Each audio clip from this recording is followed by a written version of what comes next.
everybody? Welcome to another episode of Purple Insider presented by FanDuel. Matthew Coller here, and two things here on the show tonight. Number one, I saw some comments by Ryan Fitzpatrick, former NFL quarterback, about Kyler Murray that really took me aback, and I wanted to talk about whether there's validity to what Fitzpatrick said or if I disagree with him. Maybe the title kind of gives it away. And also, I promised 10 predictions tonight for the 2026 Minnesota Vikings season. So let's dive right into that. And I'm hoping again that you guys will grade the predictions.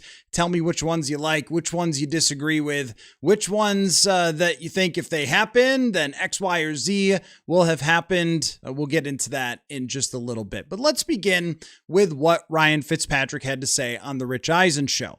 So Fitzpatrick said about Kyler Murray, he was asked about Kyler Murray, and he said that let me read you two quotes from him. I'll start out with the first one, where he said, "I think it's been some of the intangibles where he has struggled fitting into the locker room and being able to elevate a team to the next level. So I think in year one, you're not going to have to worry about those things because they'll take care of themselves. It's easy in year one because everything is new. As you go on in the same spot over multiple years, those things become much more important. That's why I'm saying as to why I think this year is going to be great, but it's going to be a one-year experiment that starts out great and tails off from there." And Fitzpatrick also said, "I think that his best year will be in Minnesota, will be this year. And if they keep him after that, it's going to trail off because some of the issues that came up in Arizona are going to be the same issues that follow him." So that was Ryan Fitzpatrick on the Rich Eisen show.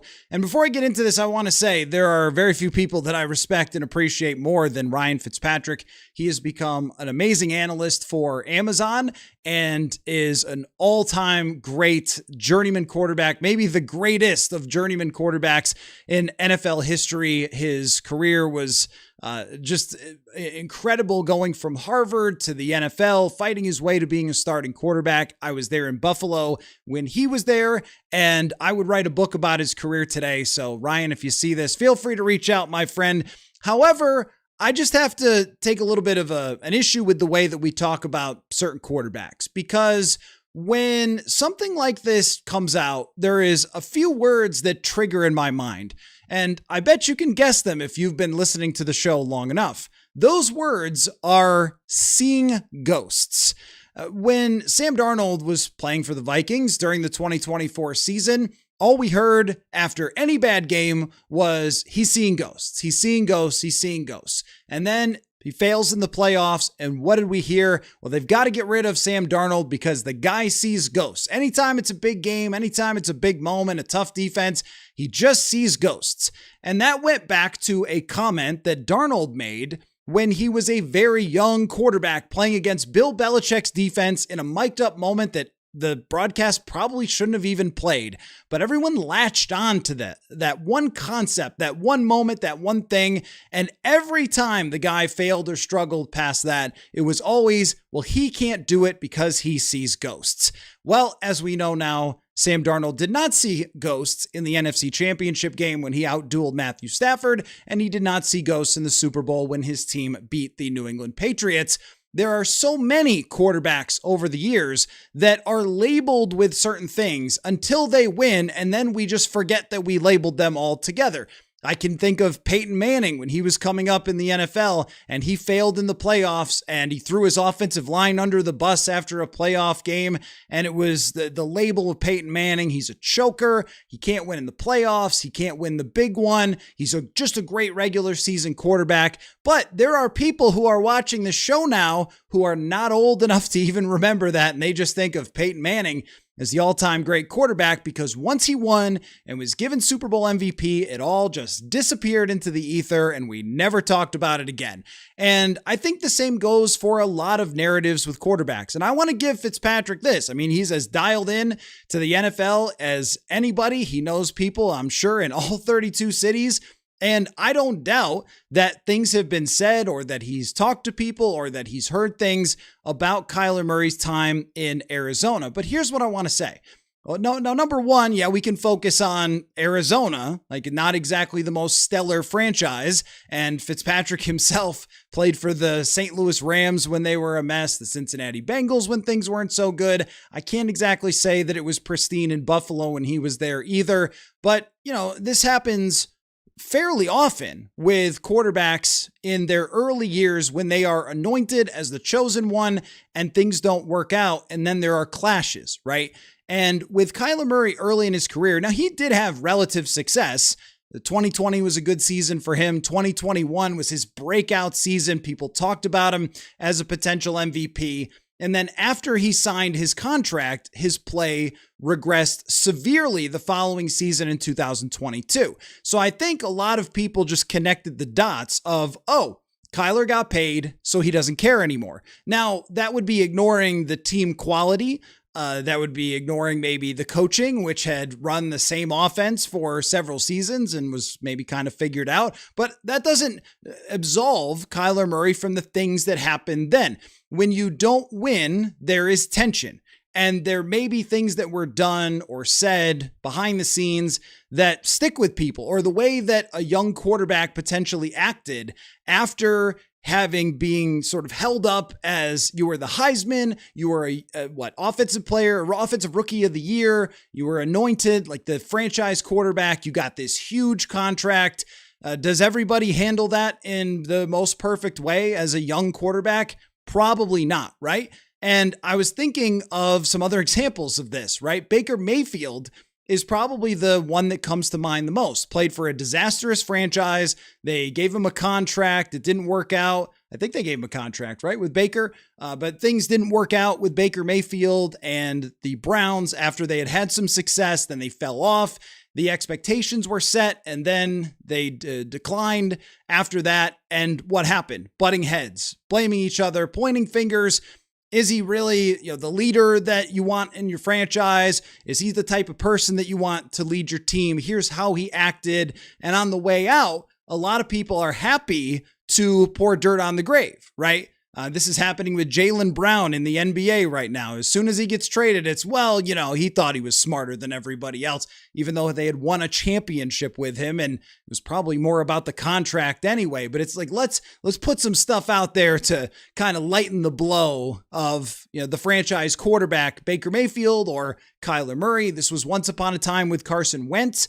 When he left Philadelphia, then all of a sudden the leaks kind of came out of, Wentz he's not coachable, and he may not have been. And Baker may have been very frustrating in Cleveland, and Kyler Murray may have had issues with his preparation and the way that he responded to the locker room and things like that. I have heard from people as I've tried to gather as many opinions and thoughts on Kyler Murray that the Vikings should not expect someone to be a Ryan Fitzpatrick type leader, a rah, nothing but intensity on the sidelines and in the locker room, big speeches and everything else like that.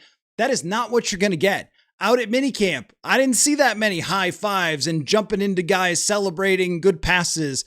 I did see a lot of good passes, but I didn't see big celebrations. I didn't see him yelling, "Let's go," after every throw. But I also think that that's who Kyler Murray is and his personality. And I don't think that that's what the Minnesota Vikings need this year or next year, that they have leaders on this team. They have a head coach who takes that role within the locker room as a former quarterback. And by the way, when Kirk Cousins was the Vikings quarterback, what did we say about him in 2020 and 2021? What was the line? Do you guys remember what was the line about Kirk Cousins? It was, Kirk just works here, right? That's what we would say about Kirk Cousins, because he would say stuff like that after things would go wrong. Not exactly, but it would kind of insinuate, like, I don't know, man, I just work here. The defense, that's their problem. And, I'm not responsible for the timeouts. I remember that being a thing. That's the coach's job to call the timeouts. It was kind of like Kirk just works here. But then 2022 happens, the Netflix doc happens, 13 wins happen, O'Connell happens, and all of a sudden it's Kirk O'Chains. All of a sudden, he's on the flight back and they're putting chains on him. All of a sudden, he's showing up at 2023 at the Packers game that Jaren Hall started with the chains on and no shirt on, and the crowd's going crazy. And wait, now they love Kirk as a leader. And I remember Brian O'Neill getting emotional in the locker room when Kirk got hurt and talking about how much he cared about him as the leader of the team. Well, was Kirk Cousins different, or were the circumstances different? And was the coach different? Did Kevin O'Connell, which I know this to be true, did he empower Kirk Cousins to be the leader of the team? And also the credibility of the person coaching makes a difference as well with how much they buy into the quarterback. Because when Mike Zimmer was not buying into Kirk Cousins, it was pervasive through the rest of the team having that same sort of feeling of, we're not necessarily going to buy into this guy. Now, I am not saying that Kyler Murray deserves the benefit of the doubt necessarily. He has not won a Super Bowl. He has not won playoff games. He's had a couple of good seasons in the NFL, and that's been it. He's had an injury that derailed him for a year and a half. He had another injury last year. Their team was not in a good spot, and they decided to keep him on the sideline and go to the bottom and draft high and all that stuff. He doesn't have a resume to say, dude, I guarantee you that Kyler Murray is going to sign a $50 million a year contract and win 3 Super Bowls. Of course I can't say that. But what I don't understand is writing off the situation before it's even started. I mean, we've seen Kyler Murray throw a grand total of about 14 passes in minicamp in front of us. And we've already decided that if he's here for another year, he's going to take the money and stop caring about winning, or that his leadership is going to be a huge problem within the locker room and so forth. But we look at Geno Smith, who got punched in the face by his own teammate. And then Pete Carroll wanted him with the Raiders because he enjoyed coaching him with the Seattle Seahawks. And he turned around his career there. It's happened enough times. And you know why? Because people grow. When you are 25 years old, you are not the same as when you're 28 years old. When you're 23, you're not the same as when you're 29. That you go through things as a person, as a quarterback, and you develop. And I think one of the biggest development points in any human being's lifetime is from 25 to 30. And there's even like science behind that. I mean, Harvard grad can tell me more about it than I know, but there's science behind the development of like your brain, your personality, all those things.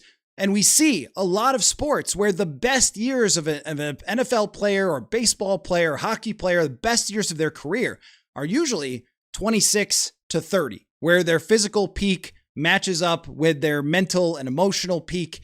And I think that Murray has also been humbled through this experience, and he talked about that with the rep thing. But, the comment that people ignored when he was talking about the rep thing was he said, it's probably a good time for me to be uncomfortable because I've always been comfortable walking in his QB1. And I thought that that was a mature comment that a lot of people, ignored and was unfair to him.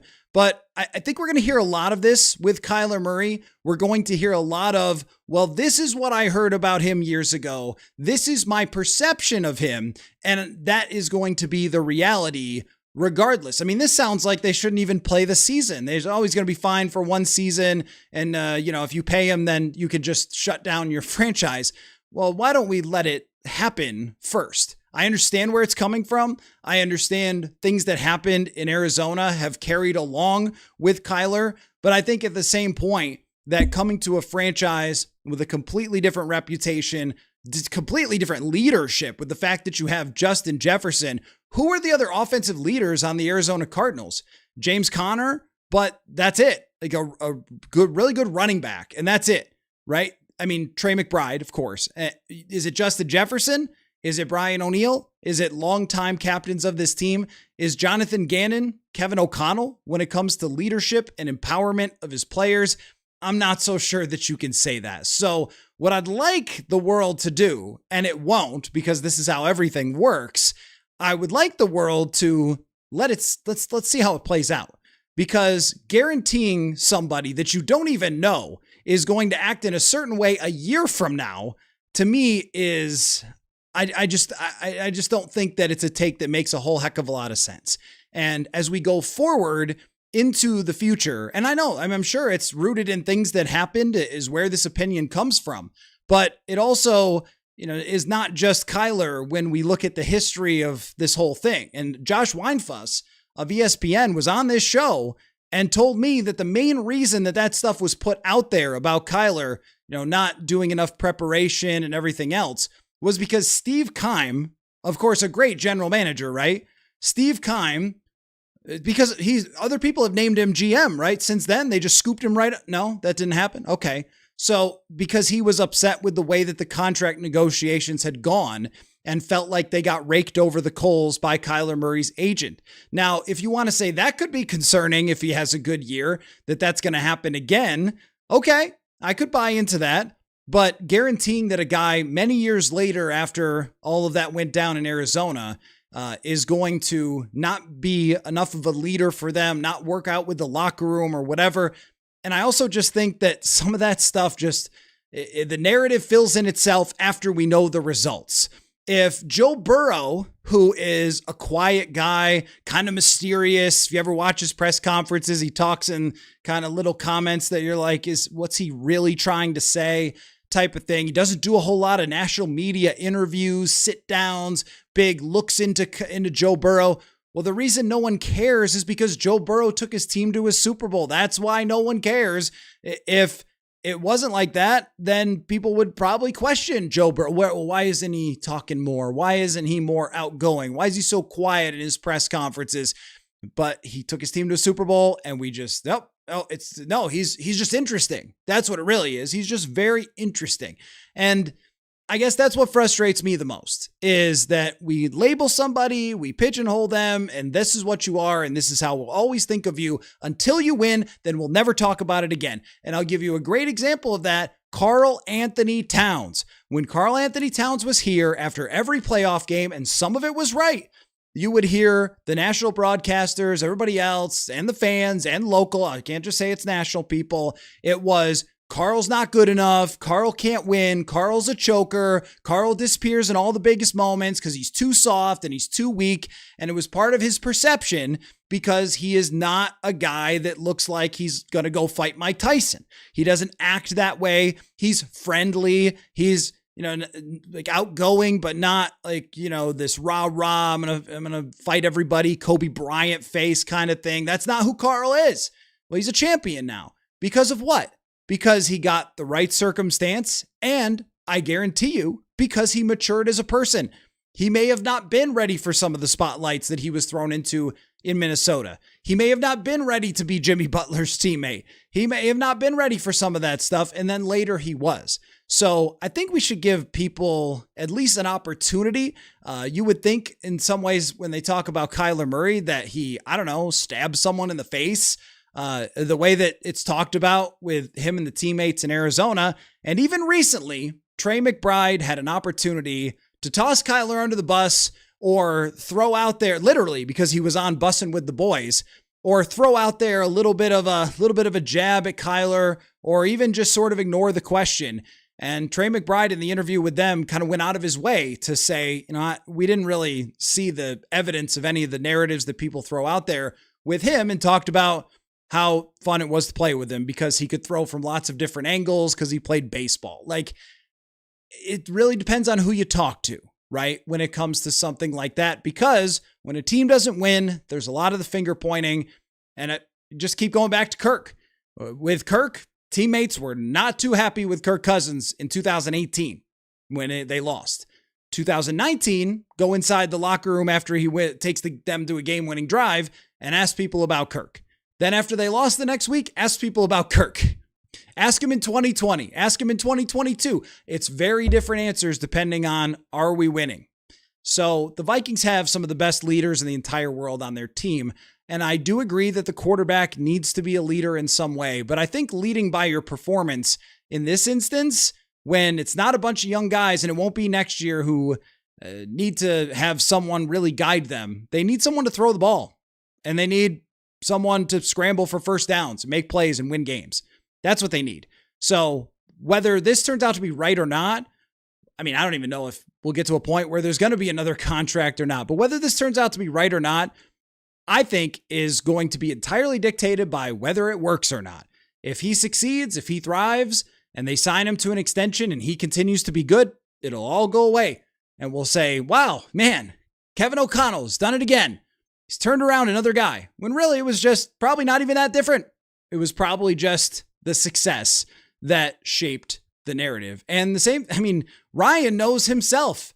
He knows himself. When he was high flying in Buffalo, in what season was that? 2013? Started out the season really well. People couldn't get enough Fitzmagic, and they couldn't get him out of town fast enough after they lost. That is just the nature of the beast in the NFL. So anyway, I've got 10 predictions. I will take your comments on that, but I want to get to these 10 predictions that I've worked through. Spent many, many hours in the lab coming up with these predictions. But again, no disrespect to Mr. Fitzpatrick, of course, but I do think that there's going to be a lot of narrative talk with Kyler Murray pointed at his personality, as there often has been throughout his career. And I think that sometimes with a quarterback in a different environment, we can see someone have a completely different narrative built around that. And Baker is the best example. Baker is a great example. The guy was a backup for the Rams, wondering where his career was going to go. He was in a quarterback competition, by the way, in Tampa Bay with Kyle Trask the first year he got there. His contract was worth nothing. This couldn't even be more similar if it tried. And then now it's, how much are they going to pay Baker Mayfield to continue to be their franchise quarterback?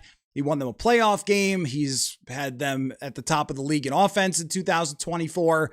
Baker, has not won the Super Bowl or anything else, but the opinion about Baker has changed massively over the last couple of years. So there you go. There is the take about Ryan Fitzpatrick's comments. So let's get into predictions. How about that? We had counted down in the last two shows from number 20 to number 11, and now tonight at number 10. I want you guys to give feedback on these. How about this? Go with just give me with the predictions. Do you love it? Do you hate it? You got to pick one or the other. Do you love this prediction? Do you think it's going to absolutely come true? Or are you totally out on this prediction rather than trying to grade everyone? Let me know which ones you like the most, which ones you can't stand. So I'm going to jump right into that. Let's begin with prediction number 10. James Pierre.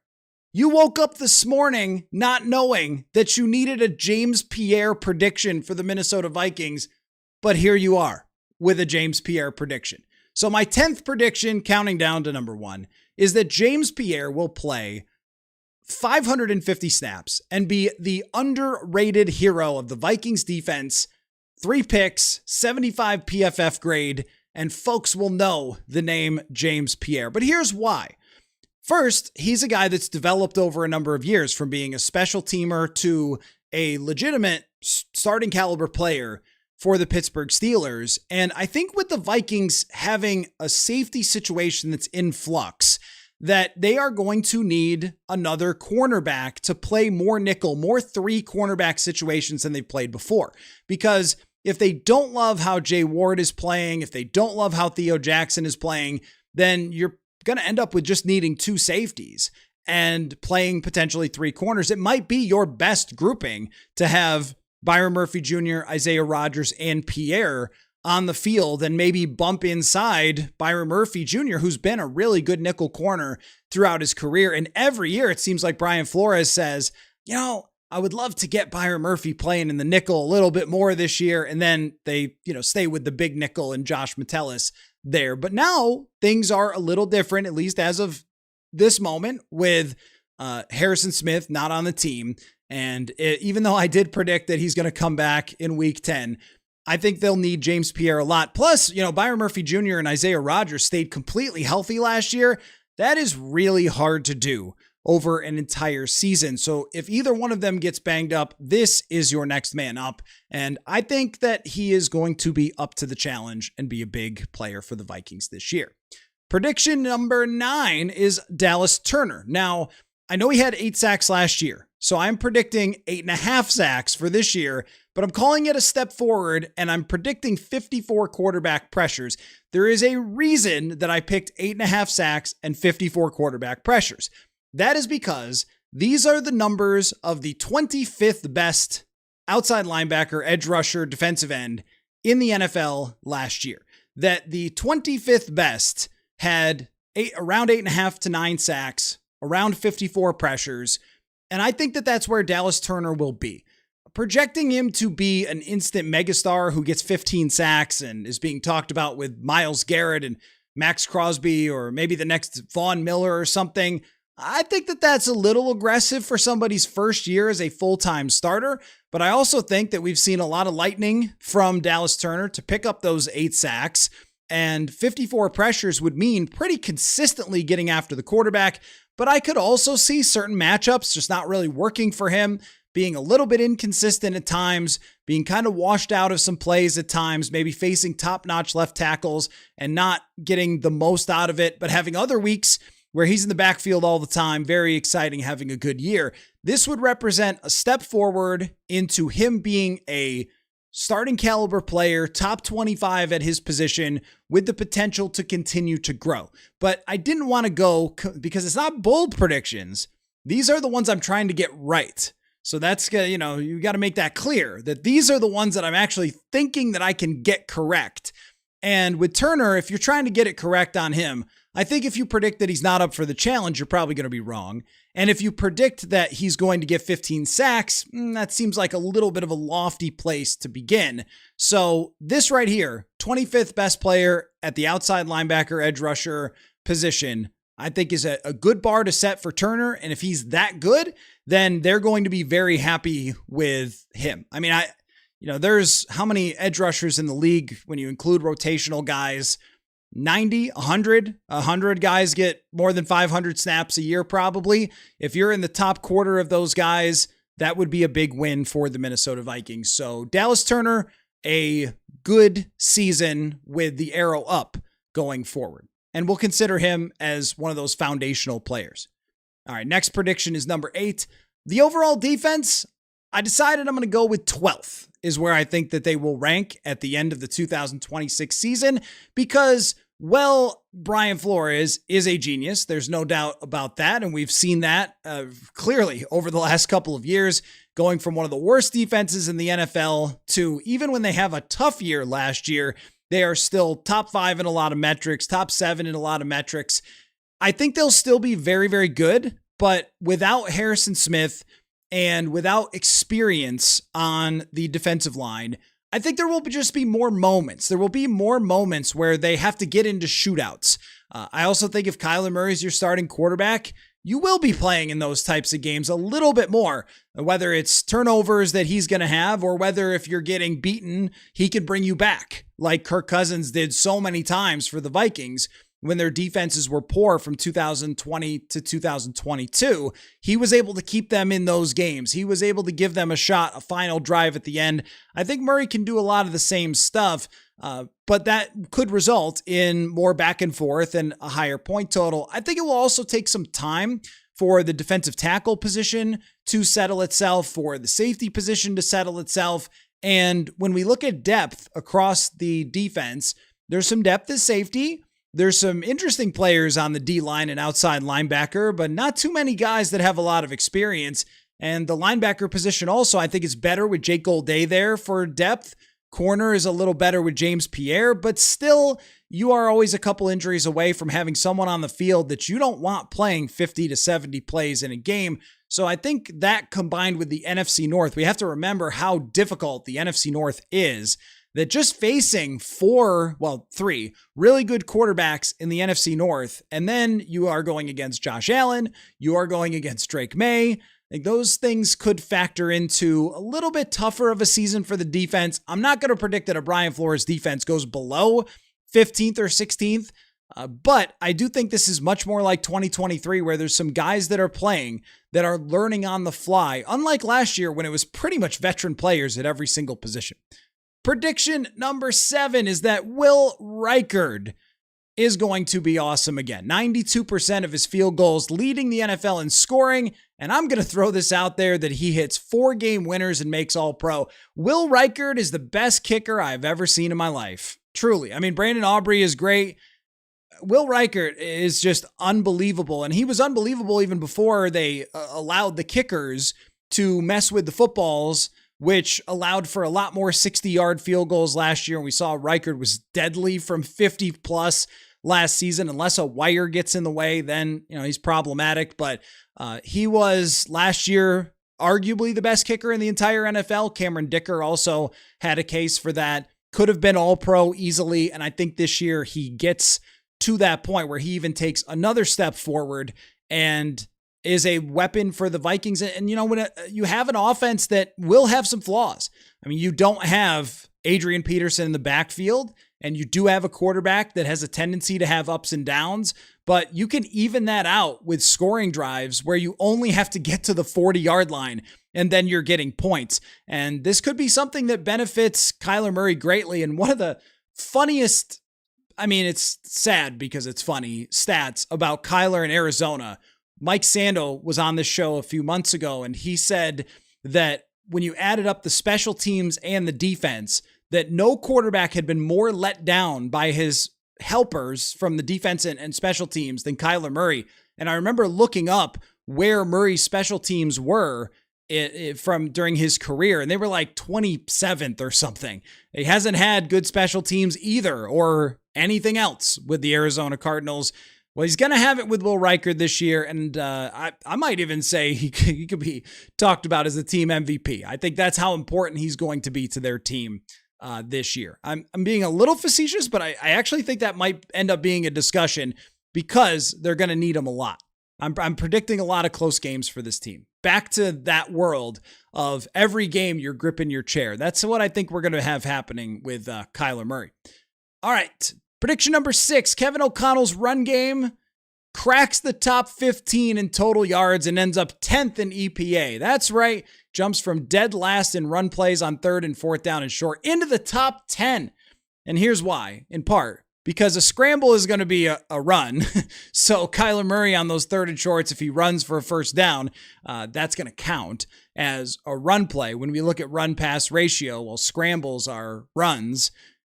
You can look at called runs. You can get granular like that, but you know what I'm saying.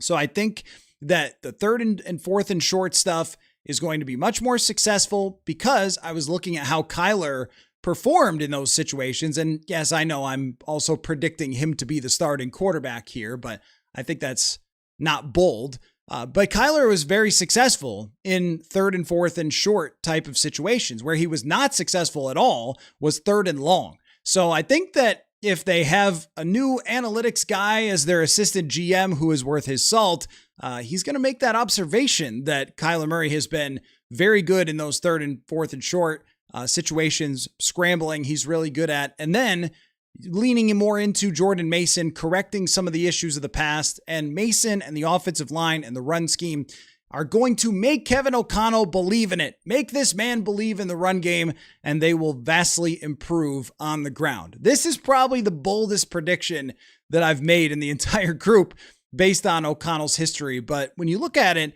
they drafted a fullback. They kept Josh Oliver. They kept Aaron Jones. They drafted a running back. They hired 2 people who are known for their run scheme. And they got a wide receiver who might be the best run blocking wide receiver in the NFL. A lot of it points in that direction. And they got a quarterback who runs for 500 plus yards per season. Just saying. All right, on to our predictions. And one of them has to do with the backfield. Prediction number 5 is that Nolan Teasley makes a trade at the deadline to acquire a star pass rusher or a running back. And I included a picture of Tony Pollard because that's a guy that I would predict that they could go after. If the Titans are pretty bad, trade deadline, Pollard's a good running back. Edge rusher is another one where, yes, you have Turner, yes, you have Van Ginkel, but you can always add pass rush. You can always bring in more guys to get after the quarterback. And if they are serious as a team at the trade deadline, those are the positions that they have to look at. Not to mention that the trade deadlines are more active than ever. The trade market is more active than ever. You saw last year how many teams had multiple first-round draft picks. Quinnen Williams got moved last year at the trade deadline or ish, right, from the New York Jets. So teams are very aware when it's time to rebuild, when it's time to tear down, when they should try to stockpile draft picks. And I think with this group and this coach that Teasley is going to be believing in it through 7 games, 8 games, and make a move to get an edge rusher or a running back. Prediction number 4 is about JJ McCarthy, that JJ McCarthy will be called into action for exactly 3 games, and he will go 2-1 and will play pretty well. And at the end of the season, they will trade JJ McCarthy for a 3rd-round draft pick after he plays pretty well, but does not convince them that he is going to be their franchise quarterback into the future. So they decide to move on from JJ McCarthy, but that he shows enough for another team to think, you know what, that could be our quarterback. So that's going to be my prediction for McCarthy. There is a very wide range with him. This is thinking, well, there's probably a few games that Kyler Murray will get banged up and won't be able to play, and they will need JJ McCarthy. And I'm going to predict that he'll be ready, that he will be ready to go, ready to play. And this is one that, the McCarthy fans might not love, but I think that it's also a really good scenario for him long-term, would be if he showed enough that some other team wanted him, if the Vikings are moving on from him and he's not the quarterback this year, but also showed when he got in some of the development that he's undergone and was ready to play when they actually put him in the game. I think for his long term, that actually really is a good scenario. Number 3 is about Kyler Murray. And I was looking this up, and I'll tie in a FanDuel question of the day. Kyler Murray is plus 7,000 to be the MVP of the league this year. The favorite is Josh Allen at plus 600, Lamar Jackson at plus 750, Drake May at plus 850, Joe Burrow plus 900, along with Matthew Stafford. So a long shot that Kyler Murray wins the MVP of the NFL. But here is the question is, all right, he's probably not going to win MVP, even though this is plus 7,000. That's like a Kevin Malone from The Office bet. But what would he have to do to get the Vikings to say they are going to give him an extension? Like, where is the bar for you? It's not MVP, but how good does he have to be? I did a show on this the other day, but that's the FanDuel question of the day. Is it an MVP level that he has to play at for you to think that he should continue to be the quarterback going forward? Here is my prediction for Kyler Murray for the 2026 season. 14 starts, 9-5 record with a 92.5 quarterback rating, 450 yards rushing, ranks as PFF's 14th best quarterback. And after the season, the Vikings attempt, this is the key word here, attempt to sign him to a short-term contract similar to the one that Daniel Jones got. Here's what I'm not predicting, because I don't know. This is 2026 predictions. This is going to happen in 2027. Will he actually decide to stick with the Vikings? This here would be a very good season if he went 9-5 and JJ McCarthy went 2-1. Of course, that leads you to maybe the number 1 prediction on here. But they would have a playoff season with 11 wins. I think you're probably going to make the playoffs 99% of the time if you get to 11 wins. Where it goes from there, who knows? But I'm predicting a pretty good season for Kyler Murray, but not the MVP level that we were just talking about. Prediction number 2 is that Justin Jefferson returns to his usual self, catching 96 passes for 1,350 yards, and he signs a mega extension to make him the highest paid receiver in the NFL. Yes, he will have years left on his contract after this year, but his cap hits are going to be super high, and the team will want to get him a raise to match with the other receivers that have been signed since his last contract. And they will want a deal that essentially makes him a Viking for life. It doesn't necessarily, Chris Carter was a Dolphin, but makes him through the rest of his prime a Minnesota Viking. And I'm predicting if he wins 11 games and he gets the ball from Kyler Murray enough, that he will be happy enough to sign a long-term extension with the Vikings. Number 1 prediction is the Vikings will go 11-5. They will win a wild card playoff game, and they will fall in the divisional round to none other than Sam Darnold and the Seattle Seahawks. Because I had to figure out a way to spin in some pain into this. Otherwise, are you really predicting Minnesota Vikings football? But also, this is a very good season where they are competitive. There's a lot of good moments along the way, but in the end, don't quite have enough to match up with a team that probably has the strongest or second strongest roster in the NFL. Deep breath. Let me have some Gatorade. And what I want from you is favorite prediction, one you like the most, one you don't like the most, one you agree with, one you don't agree with. Let me know in the comments, and I will get to them. And I'm excited to see what you guys have to say. There it is, 20 predictions for the 2026 Minnesota Vikings season. I'm predicting it to be fun. Is it going to win them a championship? That would probably be a little aggressive. So let's dive into your thoughts. Start with Mr. Mayor says, Fitzpatrick's comments were out of line. I think he's going to be excited and work hard in year one, but after year one, I don't think he's going to be willing to put in the effort to care anymore. You're paraphrasing. Who says something like that about someone else, especially an NFL quarterback? You don't become a longtime QB by being a weak-minded simpleton or whatever. Yeah, I mean, I think that it is very reachy in terms of like accusing another person of something that they're a year away from. You're essentially saying, well, I'm guarantee if you pay this guy, he's not going to care anymore. His leadership, it really wasn't not care anymore. I shouldn't paraphrase in the wrong way. He said that the leadership is going to matter more if he gets paid and becomes their longer term quarterback, which I would say is possibly true. Leadership matters, intangible stuff matters. I don't disagree with that at all. Work ethic and everything else. I just think that this type of comment is kind of rooted on things that happened quite a long time ago. And Kyler Murray should at least have an opportunity here to prove himself. And then when it comes to the leadership stuff, there are so many players that Justin Herbert's a great example. Justin Herbert's a quiet guy. And I don't think anyone ever questions the work ethic, but they certainly question, does he breathe fire, that kind of thing. I know I've sort of made the Kirk Burt comment before, but that's not based on his personality, but actual performance. But, you know, him being a quiet guy who can be a little touchy. There was that interview that he did post-game where he was kind of like trying to ignore the sideline reporter and, you know, that kind of stuff, his press conferences. There's not a lot said about Justin Herbert. He's had some success. He's won some games. He's been their franchise quarterback. I don't hear a lot of people saying too much about it. And if he wins in the playoffs, then they won't. I mean, Jalen Hurts has a pretty unique personality himself, but he won in the playoffs. So, it's genius. It's amazing how great his personality is. We have to realize that with all athletes, we just write it after we know the results. If a player is super quiet and kind of weird, and then they win, it's like this guy's quiet weirdness drives his success. My column, right? But if they lose, it's like, this guy's not a leader. He's too quiet. When Jaylen Brown was winning a NBA championship, it's like, wow, this guy went to Duke. He's so smart. His intelligence drives their success. They trade him because of a contract thing. Oh, man, he's the smartest guy in the room. He thinks he's better than everybody else. Well, his live streaming wasn't exactly a problem when they were winning a lot of games. But then when they lost, well, then it's a problem, right? This just goes for everybody all the time. When the Golden State Warriors are winning championships, Draymond Green playing on the edge is wonderful. And then when they didn't, he's a big old jerk.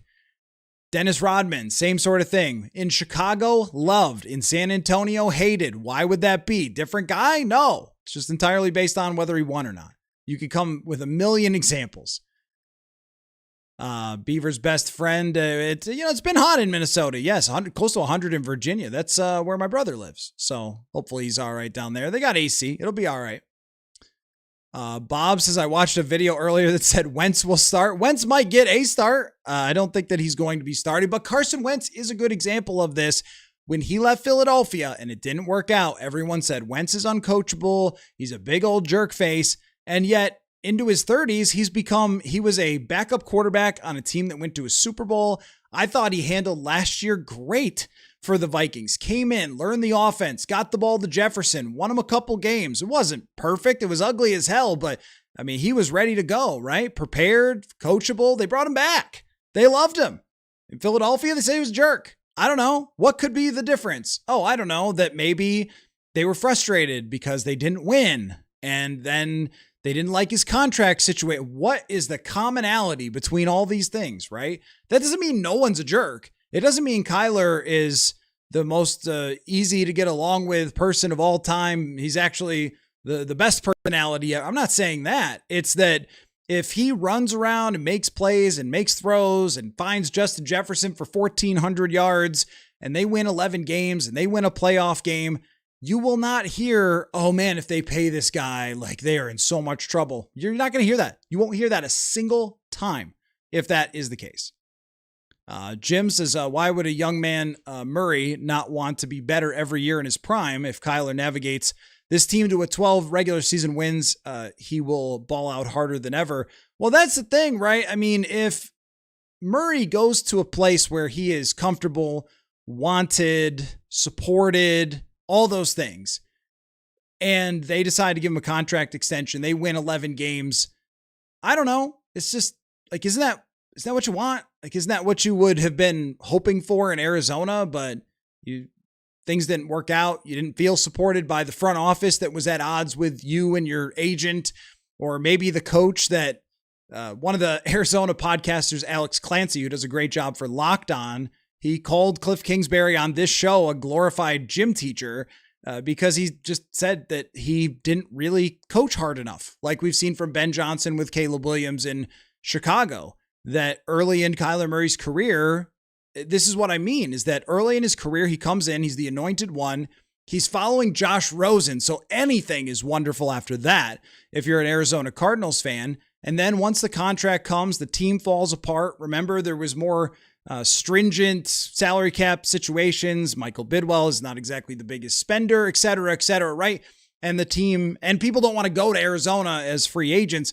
So the team comes apart. DeAndre Hopkins isn't there. The weapons are not what they were, and it comes apart. And Cliff Kingsbury gets fired and so forth. And I think a lot of people really like Cliff Kingsbury around the league. I think you see a lot of his defenders who like Kingsbury.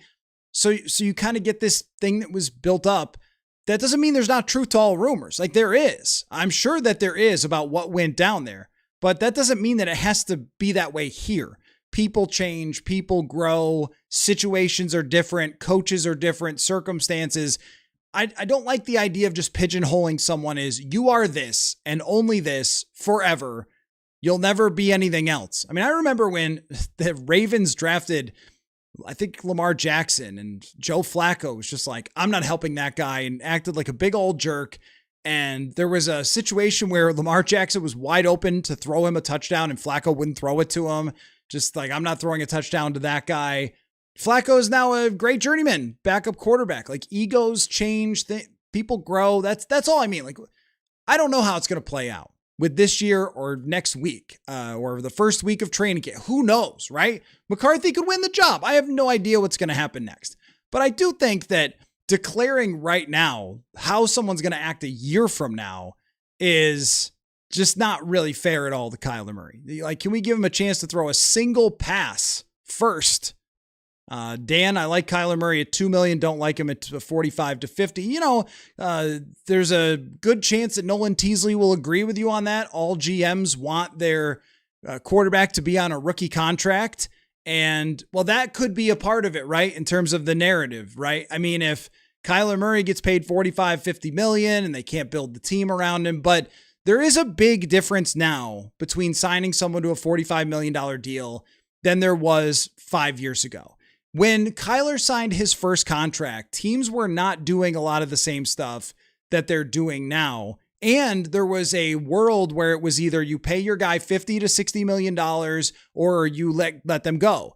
There has since developed a middle quarterback contract situation where you see Sam Darnold is a really good example of a quarterback that signed a $33 million deal per year with, wasn't it 33, right? Somewhere in that range with the Seattle Seahawks. Baker Mayfield has had that type of contract as well. That it's the middle QB contract, the bridge QB contract. When Murray signed, he was coming off an incredible 2021 year, had all the leverage in the world, and his agent forced their hand to pay the most possible dollars. I think an 11-win season where you go 9-5 as a starter and play pretty well probably nets you a Daniel Jones deal. And if you look at Daniel Jones's cap hits, it's a flexible contract. Because then it's basically a year to year. If you really like Daniel Jones, then you can sign him to a longer term deal and then you could push more money down the road. teams have gotten so much craftier with the structures of these contracts that 45 million sounds like an insane number, but I think that Daniel Jones is taking up with his cap hit this year, like 6% of the salary cap. And the same thing with Darnold last year. And then you go from there and figure it out. Now, that doesn't mean that I think that it's the greatest thing in the world to do. I mean, there is what is the ceiling on this thing? But I also look at the NFC and go, the quarterbacks who have won in the NFC, are they perfect? Sam Darnold, Jalen Hurts. What's Jalen Hurts getting right now? A lot of criticism because he's not perfect. Brock Purdy is not perfect. These guys have gone to the Super Bowl because their team built the best team around them. So can you build the best team around Kyler Murray if you have to pay him? I think the answer for a year or two is probably yes. And then it really depends on how you draft, though. They're going to free up a lot of cap space eventually, but then it comes down to that. And we know that it comes down to that no matter what. If you, as Nolan Teasley, well, first, if they hit on this draft class and they get starters and quality players and Nolan Teasley drafts well into the future, then you can have an expensive quarterback. I will give you a good example of that. The Detroit Lions. The Detroit Lions drafted well, and part of that was tanking, yes, but they hit on other draft picks that weren't the top 5 overall, and they were able to build a great roster around a quarterback. Oh, man, why? Why didn't I bring up Jared Goff? I was bringing up Baker Mayfield. Why didn't I bring up Jared Goff? What a great example. This guy's not good enough, just can't get it done, doesn't get along with McVay well enough or whatever it is. He's too limited. He's just a product of McVay. That's all he is. And he goes to Detroit and has top 5 offenses year after year after year. And is he flawed? Of course he is. Does he have a kryptonite? Yes, he does. Everyone's not Josh Allen. But Jared Goff has won a hell of a lot of games and completely changed around the narrative about his career. So how many quarterbacks have I just come up with that were top draft picks, the hopeful franchise quarterbacks with certain teams who have then turned it around? Darnold, Mayfield, Goff, Geno Smith. There's a lot of them. So to count it out entirely right now, I think is just like not fair. I know he's not saying for this year. But I just like, why are we doing that? Why are we doing that this year based on like right now about next year? It just doesn't seem very fair. Dan says people can grow and mature. Narratives are sometimes lazy. Sometimes, though they are true, we will see which way it goes with Murray. I think it'll be a little bit of both. I don't think Kyler Murray is ever going to be thought of as a rah-rah quarterback. I know that. I'm sure of that. It's just not who he is. My point is that in Arizona, when your team is mediocre and bad, and around you, and when you are up and down, he is an up and down quarterback. He has high moments, he has low moments. When that happens, when your high moments are going on, no one ever mentions it. Go back and find me an article from 2021, first half of the year with Kyler Murray, that's like, I'm worried about his leadership. Find me that article. You won't. But when they lose a lot of those players, struggle 2022, then all of a sudden, now we're worried about his leadership. And I think that leadership can matter and can get you through tough times. And maybe he's not a guy who can get you through tough times.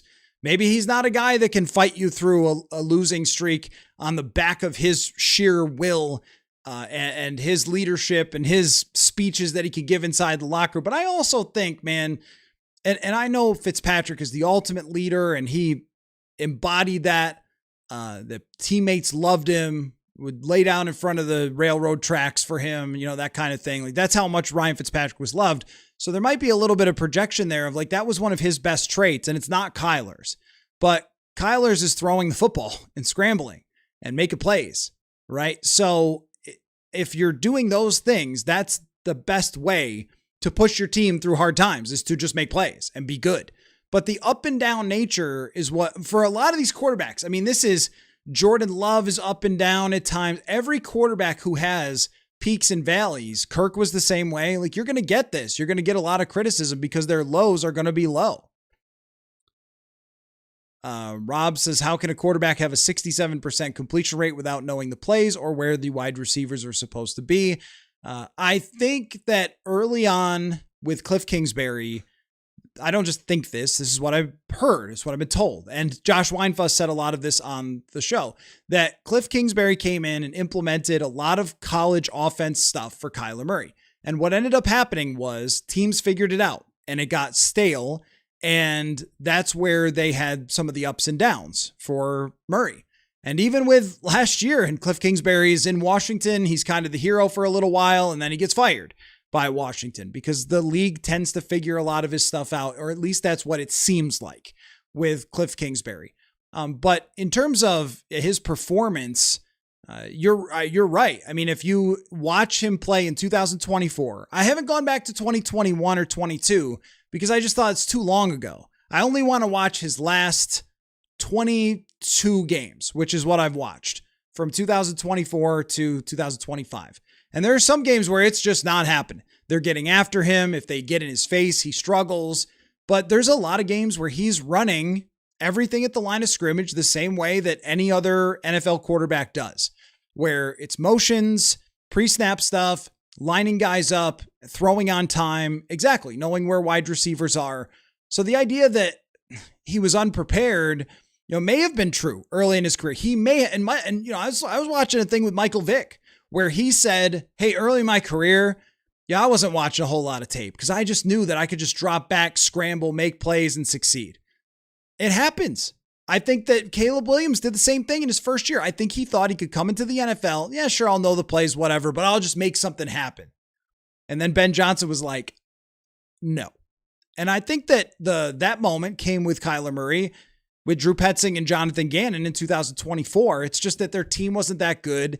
They started out pretty well. Gosh, it might be a lot different with talk about the narrative if Jonathan Gannon goes for a 4th down and succeeds against the Vikings and they win that game and beat the Vikings and then have a winning record and maybe they go to the playoffs that year.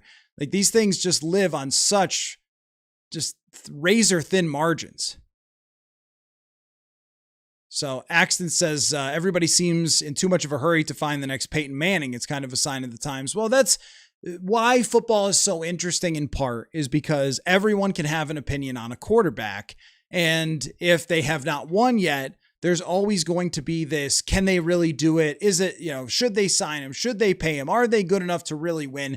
And then when they do, we just move on to the next thing. I didn't bring up Matthew Stafford, although I don't think there was any narrative on Matthew Stafford. I think everyone just thought he was screwed over by the Lions. But I'll tell you, I looked at Matthew Stafford in Detroit myself, and I wrote about this over the years, talked about it, and thought, I don't know. Like he's just kind of a little overrated because everybody loves the guy. You talk about spit and fire and like he really looks the part and bigger personality, that kind of stuff, big and tough and always playing through injuries and everything else. So with Stafford though, he's playing for a bad team. He's got some bad coaches over the years. He ends up going to a great team and then he's a different version of himself. Like, yeah, I mean, he's a great leader and everything, but he plays different now than he did when he was in Detroit because people grow, situations alter what we think of quarterbacks all the time. That's kind of the point about like giving it a chance. Rob says Kyler's 2024 season, 2 years after his ACL, was his second best passing and rushing season ever with his highest rush yards per attempt. His 2024 season, ranked 12th by PFF, was and 9th by ESPN's QBR, was a legitimately very solid, good NFL season. And there were times where they tailed off a little bit, but he had some also really high-end games. There's a game against the Rams, which is absolutely absurd. There's a game against Miami that's really, really good. I mean, he was a good quarterback in 2024. And if you watch back last year, I think he was a good quarterback in those 5 games last year.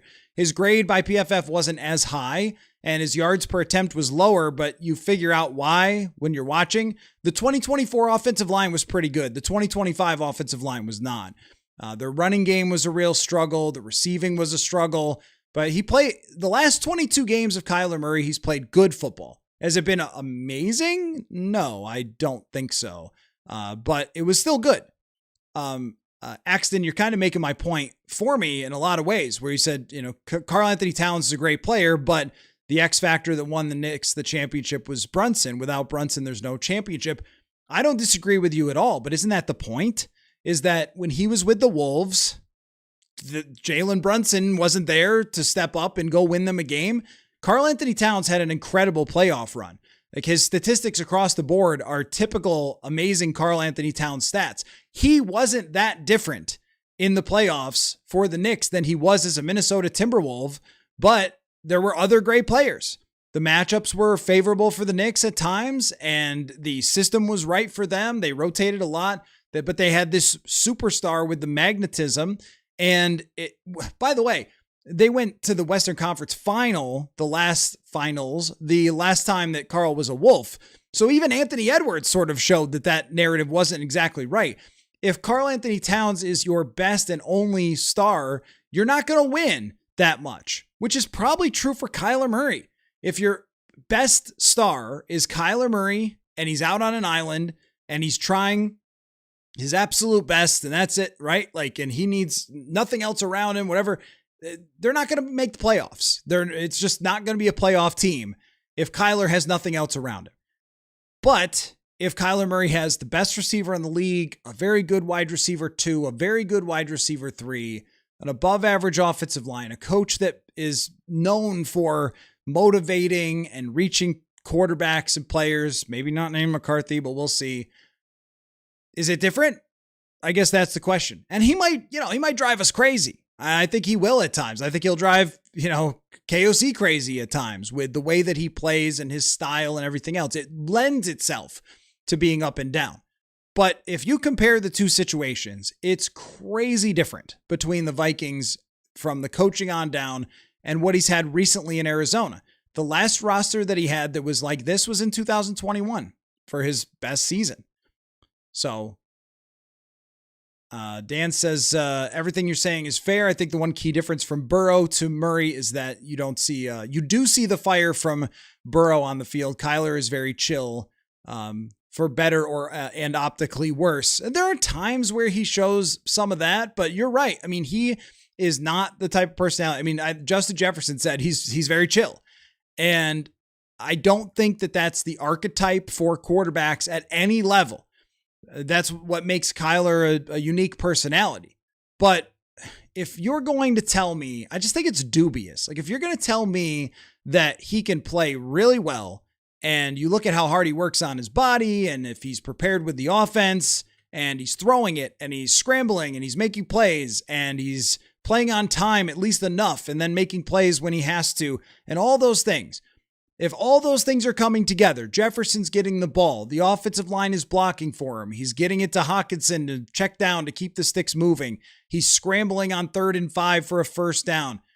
If all those things are happening, that anyone is going to be like, he just didn't lead us today. He just didn't. Now, when things go wrong, though, this is where it is true. When things go wrong and your quarterback is a guy that's not going to get in people's faces, be Drew Brees, demonstrative and demand better from everybody, that kind of thing, I suppose it could have an impact on people because you're never going to look at him and say, well, he's going to lead us through this. But I also think that sounds like a movie and not really real life, not pro football. So, yeah, I think that you're probably right about the situation in Cincinnati where, I don't agree that he's slacked off, Bob, but I think that, pass protection has been the issue for Joe Burrow, but this is not the point. It's just that Burrow has a similar personality. You're right. He is more demonstrative on the field when they do stuff, but from what you know about Joe Burrow, what's your favorite Joe Burrow quote? What's your favorite Joe Burrow press conference? There's not a lot there. And still, he is thought of as being this kind of very interesting type of brilliant quarterback, right? Oh, he's so fascinating, but that's because he won right away. And that was the first impression of him. Whereas the impression of Kyler Murray is that he's had some good moments. And then there was the whole, does he open the iPad thing? Chevy Chase. Banks plays 500 plus snaps and top 5. I don't know what top 5 you mean, but I could see him playing 500 snaps. I think much more than that is probably tough to find. Rob hates the number 8 prediction, says thinks the defense will be even better this season. NFC North O-line's all downgrade in the off-season, top 5 defense for sure. I don't disagree with that. I think that's a fair point, but not having Hargrave, not having Allen, not having Grenard, That's a lot of talent to lose. And yeah, Hargrave and Allen underperformed our expectations, but they still created a lot of havoc up there. And at the end of the day, they were still a top-notch run defense with those guys in there. And Jonathan Grenard's a great player, so I think it's going to be harder, and we just can't discount Harrison Smith was out there running the defense in the second half of the year. In the first half of the year when he wasn't, it was not the same Brian Flores defense without Harrison Smith. So that's where I think that there will be some of a drop-off. Number 7. I can't remember what number 7 was. I'm now too far separated from it. Let's see. What was number 7? Let's go back and find out. Number 7. Oh, Will Reichard, of course. Will Reichard was the one that you guys loved. That makes sense. Rob, number 9. That was the Dallas Turner one. I think Turner could be pushing for Defensive Player of the Year conversation. That's a little bit leaning too far into the bold takes, which I like overall. I think bold takes is maybe right before the season. We'll do another show with the bold ones. Maybe we'll get a guest on and then have that kind of like, all right, whose predictions more ridiculous but could actually happen. That was something we did last year. We were just talking in training camp. We were like, well, who can come up with the prediction that's the most aggressive but could actually happen? And I forget how it turned out. But if you want to go there, like Dallas Turner has the talent to do that. He's going to have the opportunity to do that. I just think in a world where Myles Garrett exists, getting into the DPOY conversation is going to be kind of hard. Actually, I'm curious. Let's take a look on FanDuel. Who is the Defensive Player of the Year? I've got the MVP odds up here. Let's see. Where is DPOY? Okay, Myles Garrett obviously is the favorite. Will Anderson, Aiden Hutchinson is plus 1,000. Nick Benito's plus 1,400. Max Crosby plus 2,200. Jalen Carter plus 2,500 along with Danielle Hunter. Nick Bosa plus 2,700. I mean, could he perform in the ballpark of some of those guys? But I don't know about performing in the same level as guys like Hutchinson, Will Anderson, who just consistently are absolute freaking monsters. But you said conversation, though, so that's a bold prediction. Will Reichard get a 70-yarder this year? They have said before that they would try it if Will Reichard was, let's say it was the end of the half, and it's a 68-yard field goal, 70-yard field goal, that they might give it a shot. If it's the end of the half, let's say they're up by 14 or something, roll it out there, see if he can make a 70-yarder. I think they'll maybe try it someday. I don't know if it's going to happen. Mama, us being in a lot of close games is fine with me. That means we're at least always in it. We need a playoff appearance this year. The way I just see it playing out, because of the way Kyler plays, Arizona was always in a lot of games where they were playing in tight games with Kyler Murray when they were good. They were in a lot of those games. Remember the Hail Mary against the Bills, where he rolls to his left and throws it up. I think DeAndre Hopkins catches it. I just think that this type of quarterback is prone to it.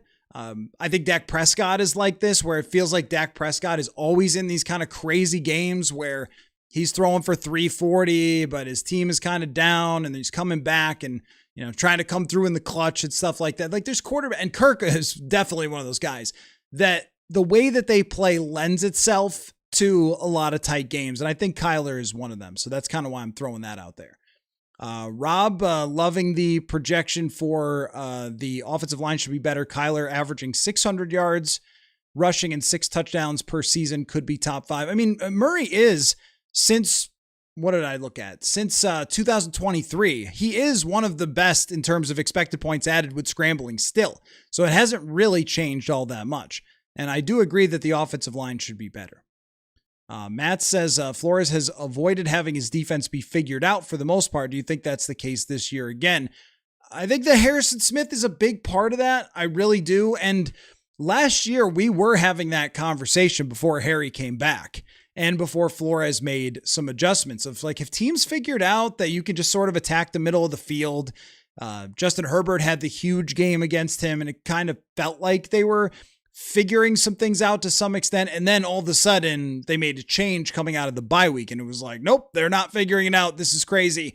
There may be an adjustment period at the beginning of the season. I would expect that there will be, because if you don't have Harrison Smith out there running the defense, and because you have new guys on the defensive line, we might be saying that. We might be going, well, teams seem to have answers against Flores that they didn't have before. But I do think the moving parts with Blake Cashman, with Van Ginkel, with Eric Wilson, who emerged as a star for them last year, once they made their adjustments and got Eric Wilson on the field way more. He's going to be on the field a ton this year. I mean, he's going to be a starter.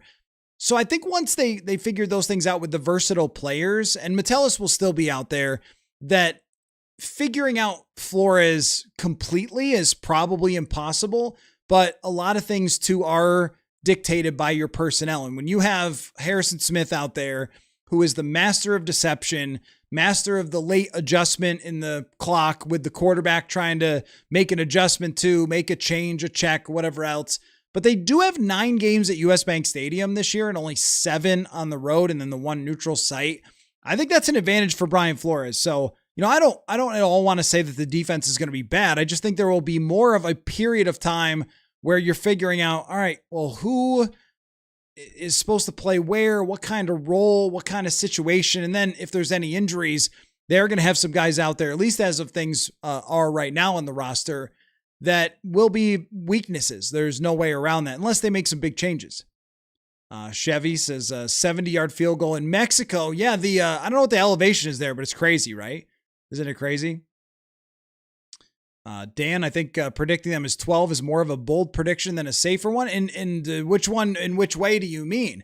Are you more skeptical of the roster and calling it number 12 is like, hey, I don't think they're going to be that good? Or are you looking at it like, hey, Brian Flores should always have a top 5 defense? And I looked at, what he did in Miami, which I know is not totally fair, but he had the crazy 2020 season where his defense was unreal. And then roster-wise, some things went down and it wasn't the same. It was still a really good defense. 2023 is kind of the same thing, where in 2023, their defense was really good, but it had flaws and it got beat sometimes and it finished more in the middle of the league. And we just don't know, like, how well is Caleb Banks going to play? How well is Jay Ward going to play? Like, there's a number of guys who are kind of big swing players to this. How healthy is Van Ginkel and Cashman? If you told me Van Ginkel and Cashman give you 17 games, I'd be like, okay, they're going to be a top defense. If you told me they give you 10 games each, well, it's going to be a lot harder then, right? A lot of it does come down to that. And they do have a good quarterback schedule. I don't disagree with Rob, who said that, the NFC North's offensive lines are a struggle, but Caleb Williams has been pretty good against them. We'll see about Jared Goff and him bouncing back. Jordan Love has often been pretty good against Brian Flores' defense. So I think that those quarterbacks being really hard, playing 2 MVP candidates is going to be really hard. They play San Francisco, is never an easy offense to play against. Like, it's not the easiest schedule to go against. The NFC South, though, I mean, they could have some moments against some of those teams. Atlanta, like, is Tua playing quarterback? Because that would be some kind of revenge game.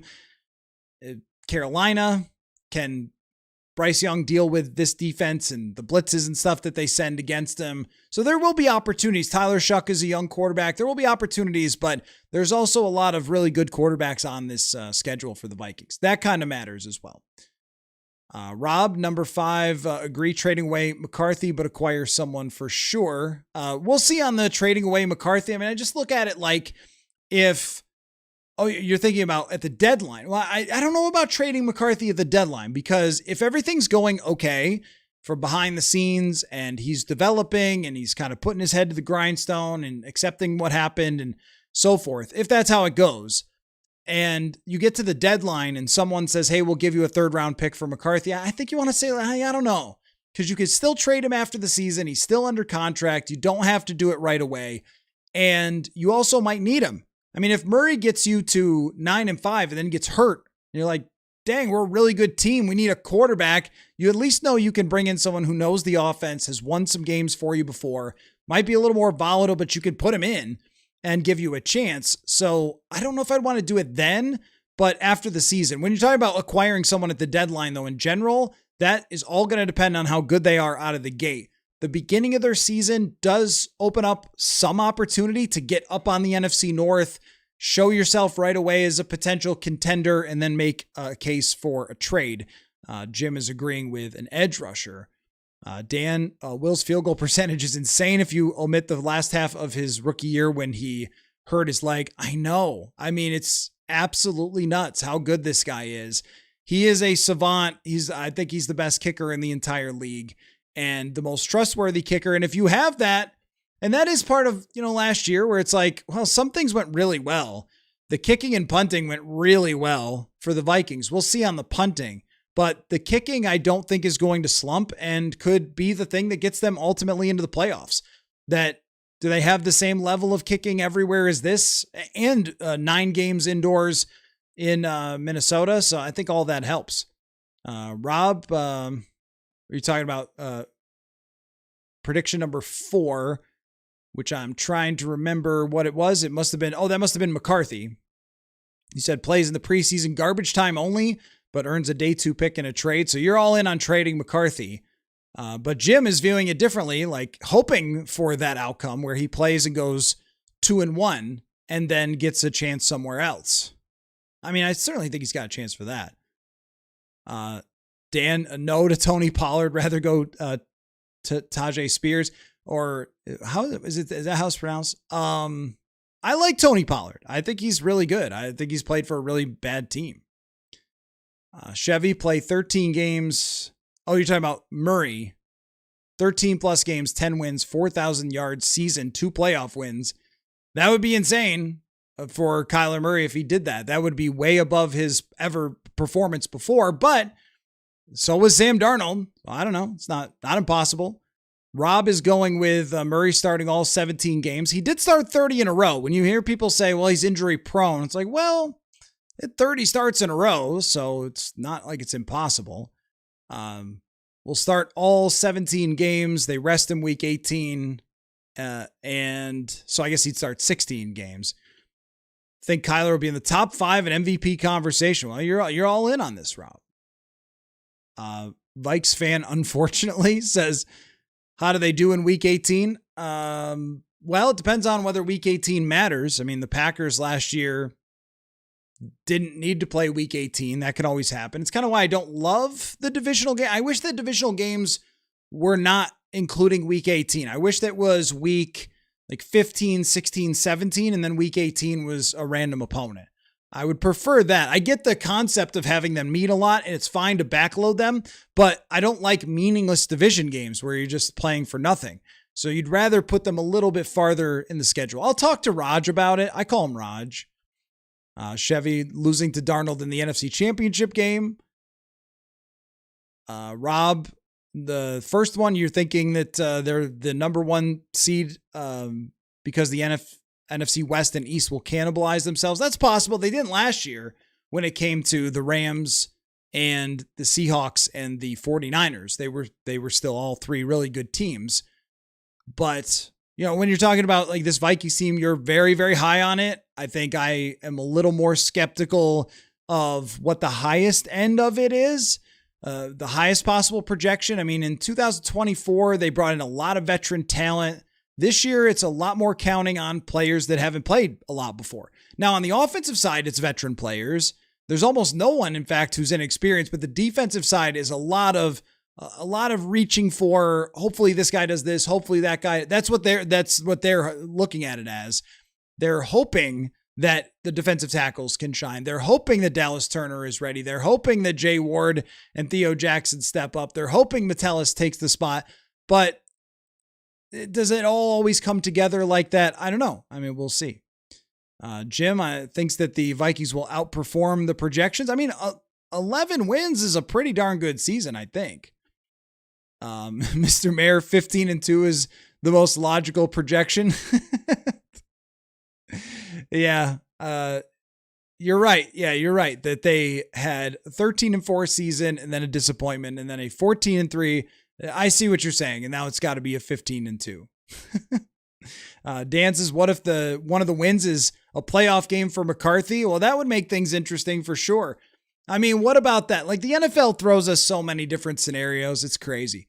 Like what if Kyler played most of the year and then got hurt at the very end. And McCarthy came in, went 2-1, went to the playoffs, won in the postseason. He pulls some sort of Nick Foles stuff.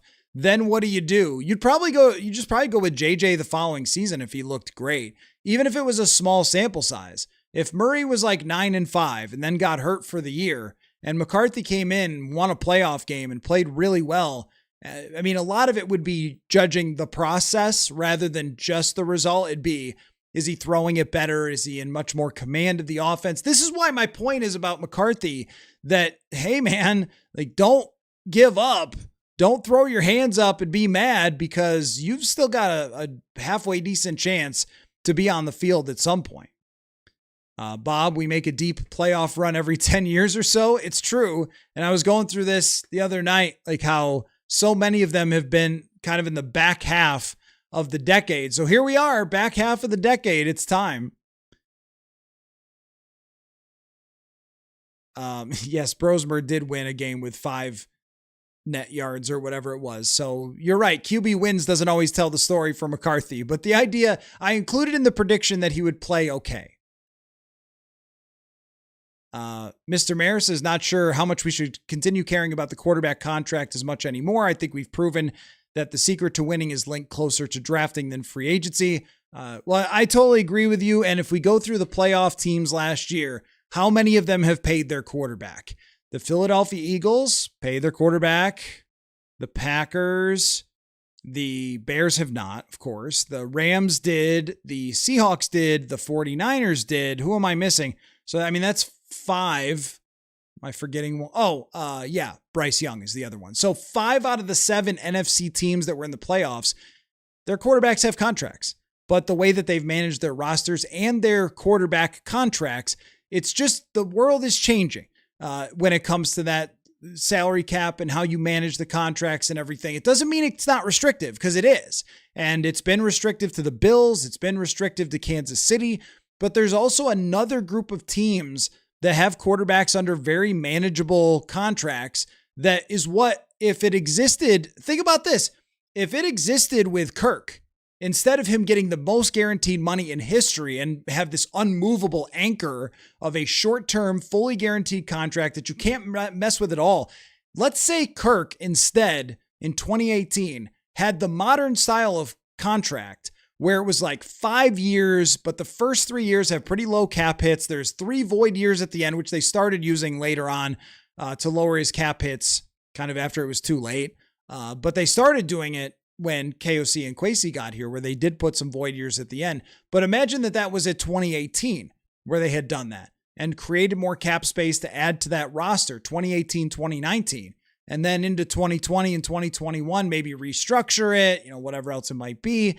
But instead, it was these short-term deals that they couldn't do much with, and they just had to work around someone taking up 20% of the cap. But now, I mean, we should go through this at some point, like this year's cap hits. Okay, well, maybe we'll try. Let me try. If overthecap.com just starts melting my computer and I hear the fans going off in my PC, I'll stop. But I'm going to try, because it's worth looking at. Over the cap, let's see, position. Let's go to quarterback, and let's see if we can look at some of these contracts. Travel Wisconsin, someday I will. What's everybody's cap hit for this year right now? 2026. So we all know the average annual values, but here's a good example of this for cap hits for this year. Somehow the Rams are working around a $48 million cap hit for Matthew Stafford, which tells you how much you can mess with other people's contracts too.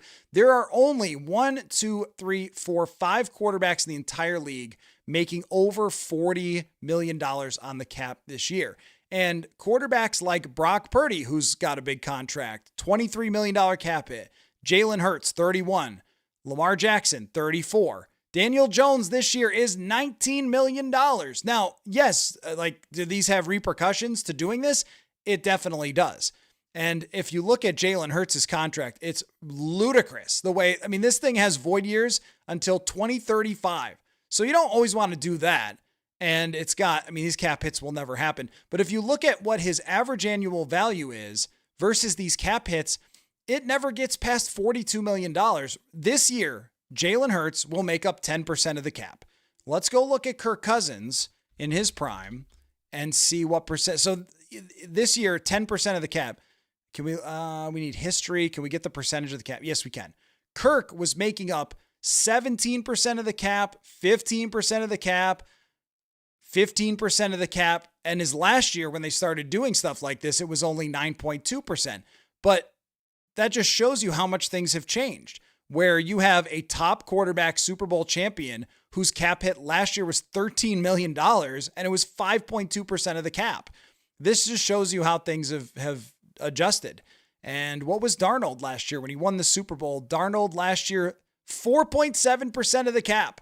He has skyrocketed to 12% this year, which is still lower than most of those Kirk years. So there you go. And thank you, overthecap.com, for not ruining the live stream. We didn't drop a single frame while we were looking at overthecap.com. By the way, just a reminder on the FanDuel question of the day, Kyler Murray is plus 7,000 to win the MVP. But what would he need to do for you to be re-signed? Like Ryan Fitzpatrick says, don't do it. He's going to stop something. Well, I should say correctly what Ryan said. I mean, he said that his leadership issues will be more important if you keep him long-term, or be more under the white hot light, which I think is unfair. But I understand where he's coming from. Anyway, tell me what your bar is. I talked about mine a couple of days ago on the show. I'm curious about yours. Mr. Maris is also, I'm also a JJ guy. Jefferson is going to prove he's still one of the best receivers in the league. McCarthy, on the other hand, no thanks. Oh, I see what you mean. You're a JJ, Justin Jefferson guy. I know for the longest time on the show and everywhere else, I would refer to him as JJ, and then that's all had to change. McCarthy has not earned the right to usurp the JJ nickname. Well, he kind of has because his actual name is JJ. Joker says, I have the Vikings losing to the Rams in the divisional round. You have the Seahawks. Who will be right? One of us probably. Those two teams are the gold standard right now in the NFC. And the thing about the playoffs, and the thing why I will get asked, I was asked in court once. I'm not joking. I was not on trial, but I was a juror one time. And they asked me what I did. And so to a judge in a courtroom, I had to explain Purple Insider. And the judge asked me, do you think the Vikings will ever win the Super Bowl? And on the record, I jokingly said no. But the thing about like the Vikings in the Super Bowl is I always say, look, sometimes you just get the right matchups. And if both of us are wrong and the Seahawks and Rams play each other in the divisional round somehow, then you might be in the NFC Championship game against somebody who's not that great. The fact that the Seahawks got to play San Francisco in the divisional round after they had flown across the country to play Philly, and then they play the Rams who went to overtime against Chicago. That's a really good break for them. The ring still goes on nice around your finger, but you needed help. Philadelphia got to play the Giants at home in 2022, and then Brock Purdy tore his whatever thing in his elbow, and they go to the Super Bowl. Like, these things can happen. So it really depends on the matchup. But yeah, I mean, if they play the Rams or Seahawks, it's going to be really tough. Like, those defenses are, but the Vikings have a better offensive line. So how healthy is their O-line? That will matter. Jim says, if people think about the financial end of players, it's very easy. They are their own businesses, CEO of their business, and the pay is based on the value. That's right. And what's happened, though, is that the value of quarterbacks, because there's so many good ones, has become more of a spectrum.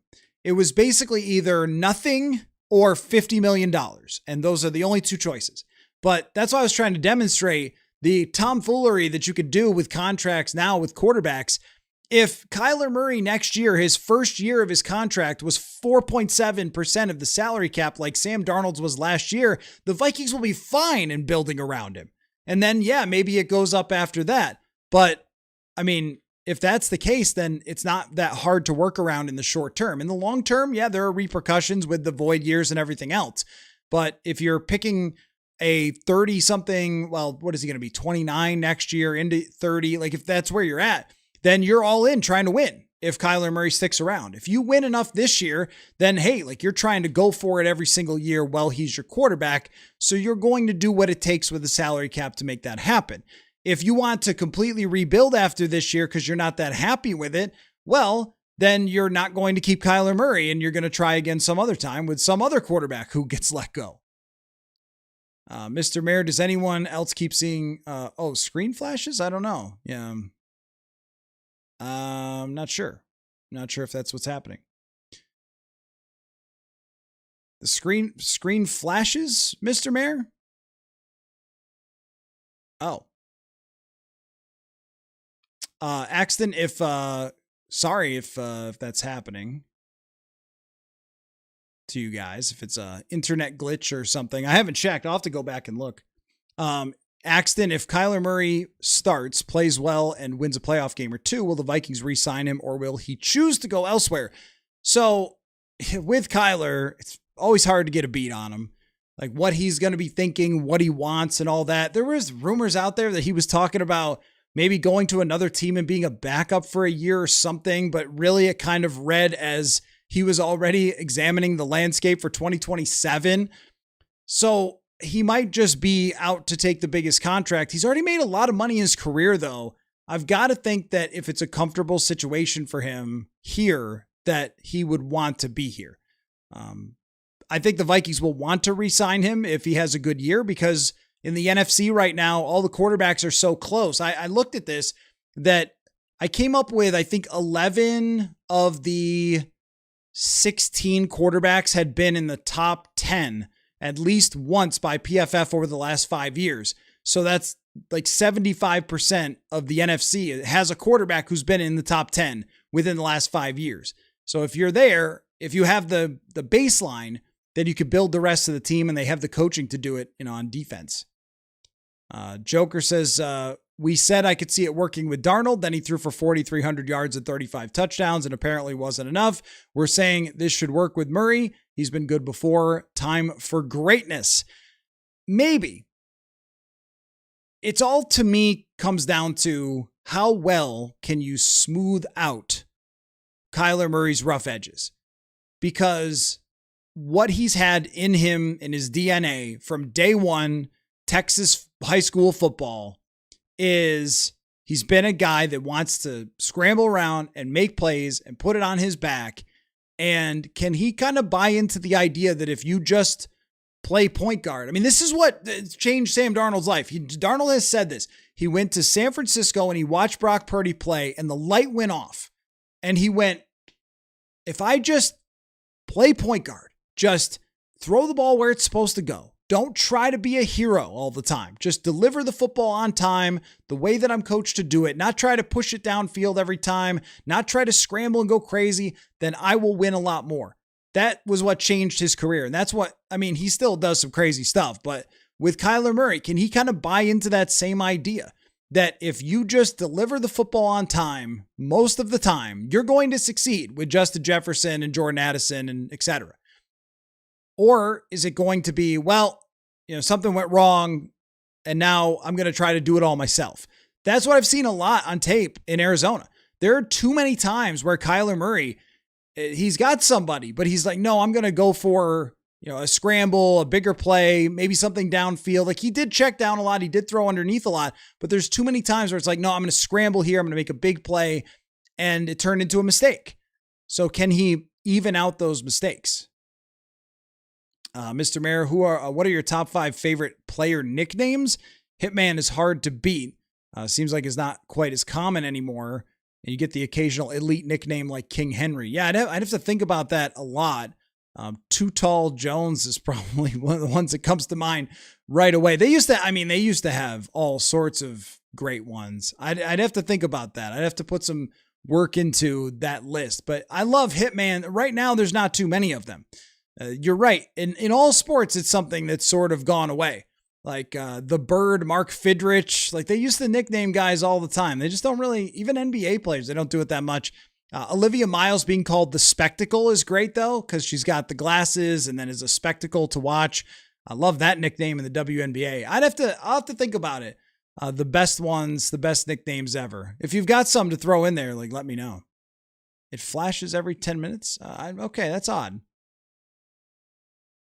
Is it when I'm changing scenes, do you think? Maybe?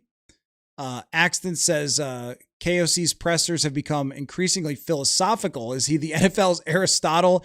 Does Kevin live in an abstract world too removed from reality? I don't know that he does, but I know what you mean when it comes to the way that, he's talked about the quarterback situation, everything else. I mean, I think that with Kevin O'Connell, he's always going to want to provide a lot of insight for the fans. Like, he is maybe the only coach in the NFL where the sideline reporter comes up to him. The sideline reporters must love him.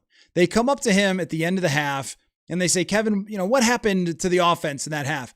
And he will give them a real answer. And he has said before to us that he likes to at least provide the fans with some insight into what's going on. I think he tries really hard to do that at the podium. Like, he wants people to understand, but there's also limits to what you can really say if you're an NFL head coach. And I think that's where it comes across, is where, like, let me talk about this in a philosophical type of universe rather than talk about it directly, because then I'm just saying too much and I could manipulate people. And he's been very good at, over the years, talking a lot, but not having players feel like, wow, he threw me under the bus there, that kind of thing. I haven't heard anybody say that. Chevy, let's see. Mr. Mayor would trade McCarthy straight up for Anthony Richardson. Bob, I am also stoked for this season. Is it September yet? Horn fan. Mr. Mayor, every time Murray has started 13 or more games, he's come close to 4,000 yards. I desperately hope he breaks 4,000. Can I mock the Bears when we beat the every Bears quarterback in history again? You're right about Murray, though, and he's often had to carry a very heavy load of the offense whenever, you think about, he threw for 3,800 yards, and then he also ran for 500. So that's 4,200 plus yards in 2024. That's a very high percentage of the offense that he was asked to be. Matthew says McCarthy will shock and win the job. Just watch. Okay, well, it's a bold prediction from you, Matthew, but it's possible. It's possible that Murray just never clicks with Kevin O'Connell, that he can't get the offense down. He struggles in training camp. It's possible that McCarthy plays great, looks like the quarterback that they always wanted him to be, and they just say, you know what? This guy's getting the ball to Jefferson better. He knows the offense better, and we're going to go for it. If that happens, then McCarthy will have played really, really well in training camp, and it will be a great outcome for the Vikings because that's what they wanted to happen all along. And I think this is sort of their last kind of ditch effort to find this with JJ McCarthy. And you could say that, hey, it's over already. Kyler's going to win the job. I tend to lean that way because that's just the logical way to be about this quarterback competition. But until it's over, it's not over. And if McCarthy just shines day in and day out, things could change fast. I don't know that they will, but it could. So I'm not completely counting that out. I'm going out there. Oh yeah, Nudie McGlother. Yeah, I'm not, for nicknames, I'm not going out to training camp with any lean one way or the other. We're just going to watch and see what happens. And I think that that's going to be hard for the team to do because of the priors. The priors do matter. Murray has played really well in the NFL before.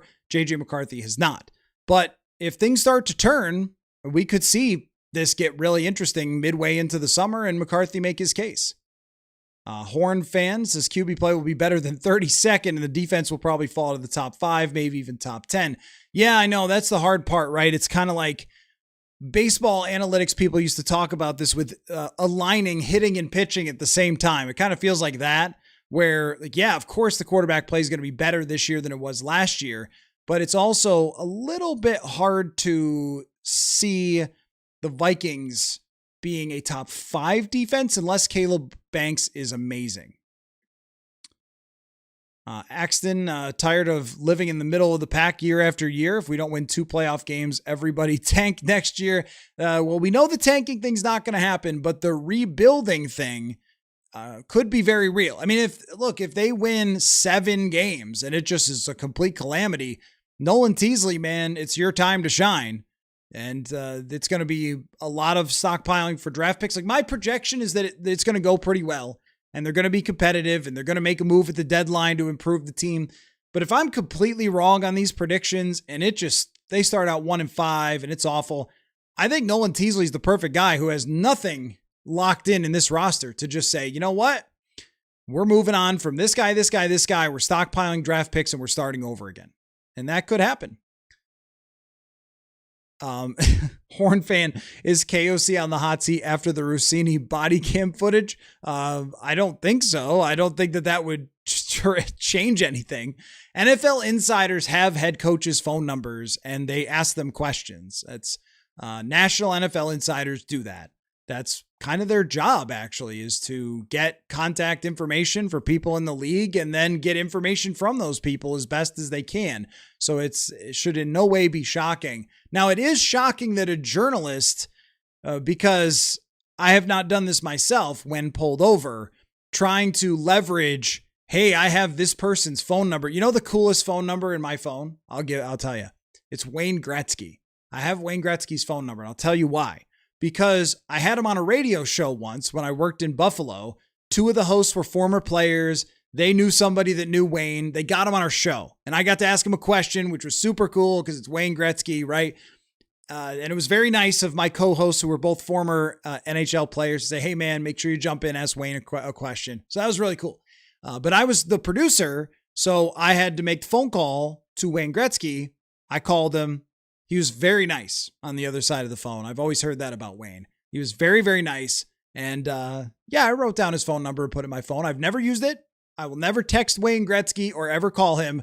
But because I was in that position, I did save his number. So if I got pulled over in Canada, I guess I could be like, yo, I have Wayne Gretzky's phone number. Do you want to call him and get me out of this ticket?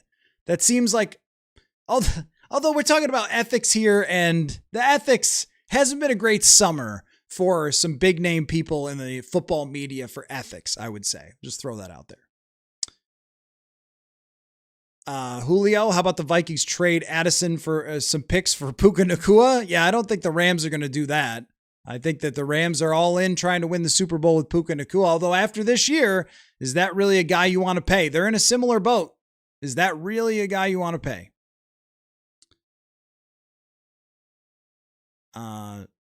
Is that Duardo Mike? Keep all usable quarterbacks until one ends the discussion. Of course. Yeah, of course. I mean, if Kyler Murray plays well enough to get you into the playoffs, then you want to stay with him. I don't think you want to play this game where you're chasing the quarterback position again, but you do want to draft one eventually. You want someone to be the franchise quarterback, but if Kyler plays really well and he's really beloved and everything's going great, then it's on the general manager in the front office to build the team around him that's strong enough to compete for a Super Bowl, because Philly can do it and San Francisco can do it and the Rams can do it. Can't wait for football. Same. Chevy says that Teasley won't trade away any picks this year. He may acquire a few or trade straight across for Jamar Chase. Yeah. Oh, Addison. Yeah. I don't think he's going to be able to get Addison for Jamar Chase, but you guys are mad in trading here in the comment section, but that is an interesting discussion of, would you trade for a star player with a draft pick, knowing that you want to build through the draft? But what if you are 6-2?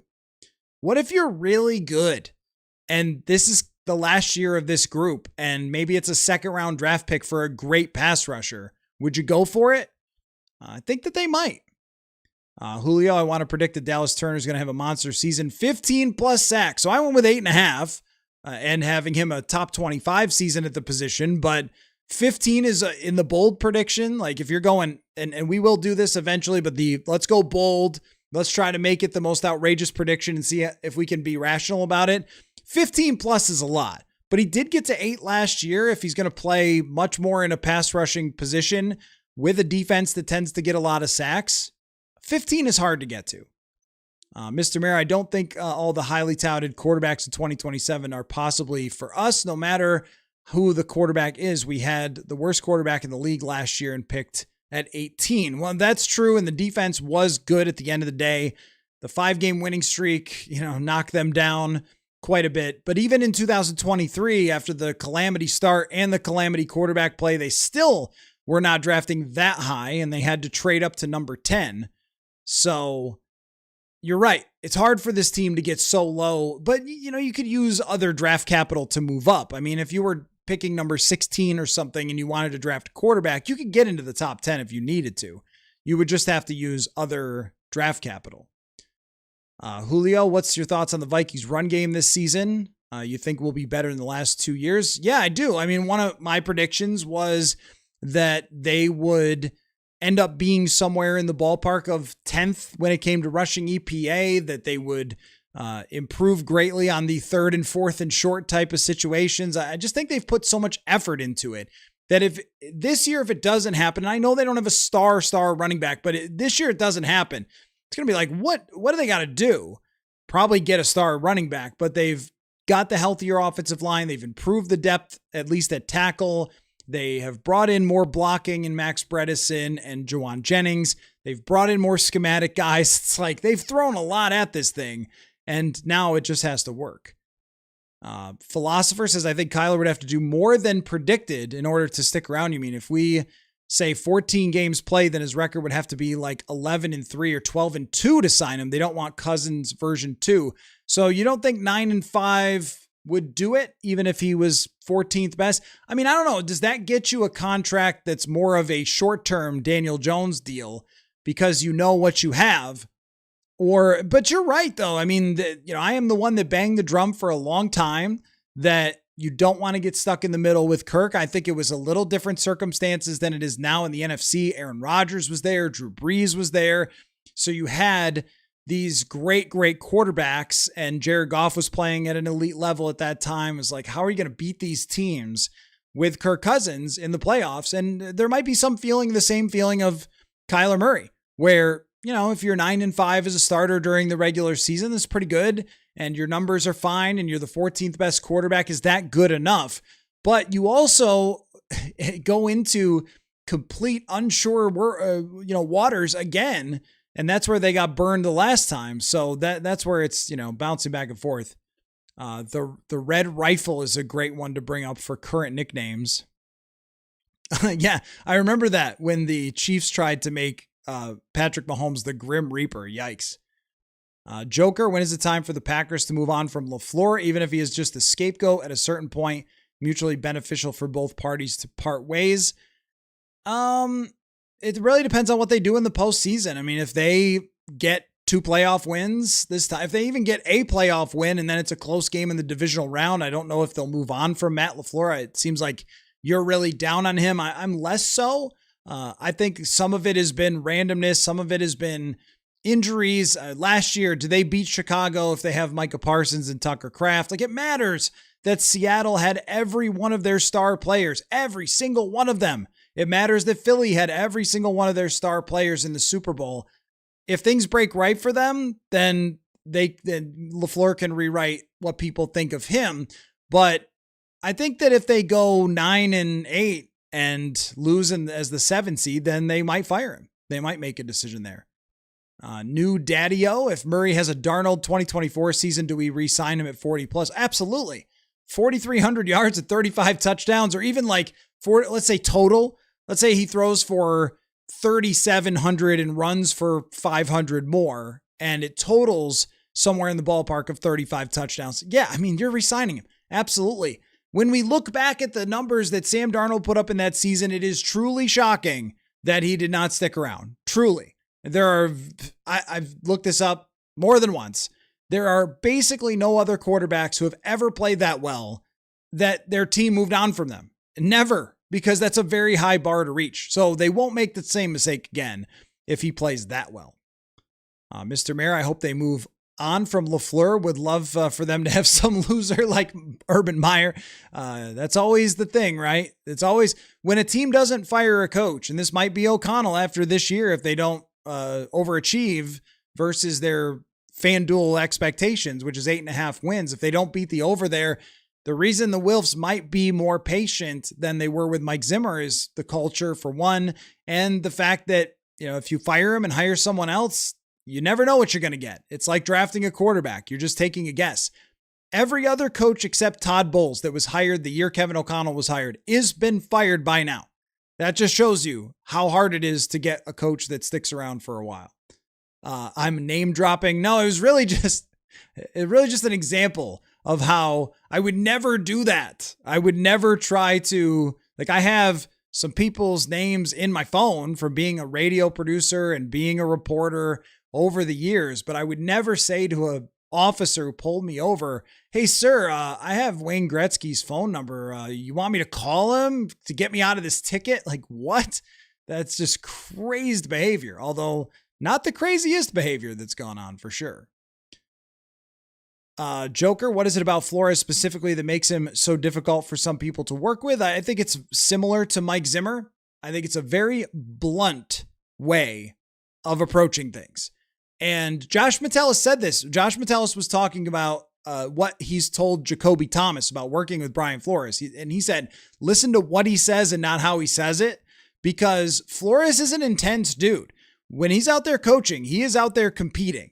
And Kevin O'Connell and his way of approaching things, I think, is a little bit more like understanding and a little bit more enthusiastic. He kind of leans that direction when he's doing his coaching. He's not yelling at players and stuff like that. But I think Flores, when you get in those film sessions, like, there's a standard. And Stephon Gilmore talked about that when he got to Minnesota and worked with Flores, and he called it kind of an old school environment. Like, there's not a lot of pats on the head, I don't think. I think there's a very high bar for his players to master his defense. And the guys who have not been able to get it down, they're just gone. The Brian Asamoahs, the Lewis Scenes, guys like that, they just are out. If you can't get it, then you're not going to play. And we've seen a lot of players who are not the bigger stars that have played for Flores and done better because they know how to work the defense. And I think that's how he coaches. But does everybody want that environment where, in a film session, there's going to be accountability for every mistake? And it might be a very aggressive way of putting it. He came up in an environment with Bill Belichick where I don't think there's a lot of hugs given out. I don't think there's a lot of pats on the head. So that doesn't mean that he's just always an ogre. I think that type of accountability, if you want to call it that, doesn't always go over well with players. And the ones that it does love Brian Flores. Harrison Smith wants that kind of coaching. Stephon Gilmore seemed to really enjoy it. Josh Metellus, Andrew Van Ginkel, like those guys, they don't mind that. So the young players do have to kind of prepare themselves for it, but they've got veterans there. Joker, 12 sacks seems reasonable for Dallas Turner. There's very few guys who got to 12 sacks. That was the thing when I was looking it up, is like, it's just not that many double-digit sack players, especially in a rotational world, but it could happen.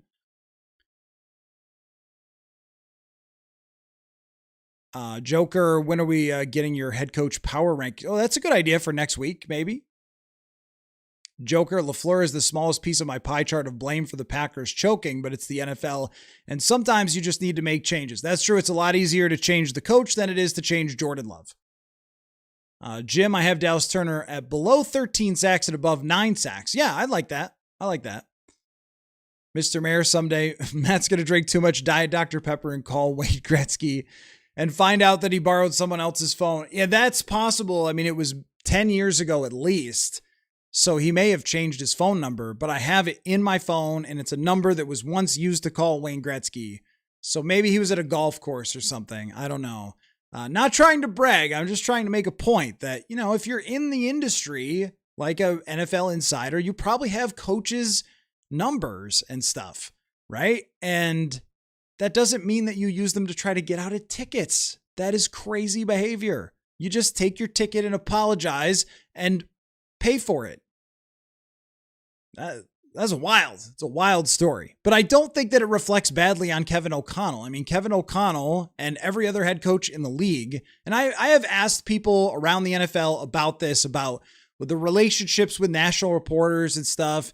And most of the time it's, the teams and coaches like to stay in good standing with the national reporters, and they like to have their team on the front page of ESPN, NFL Network, and all those things.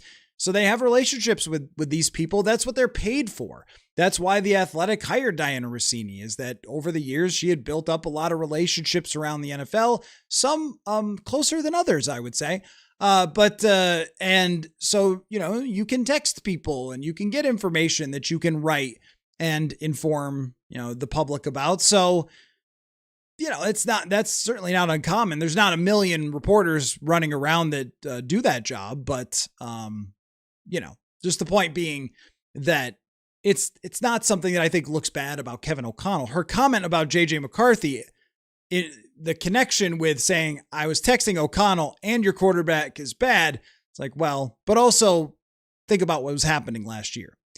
Julio, thank you for joining and thank you for asking questions and comments and everything else. I really appreciate everybody, especially when we're talking about, it's almost July 4th weekend. A lot of people have tomorrow off, and here we are ranting about Kyler Murray and making predictions and stuff. So it's been fun.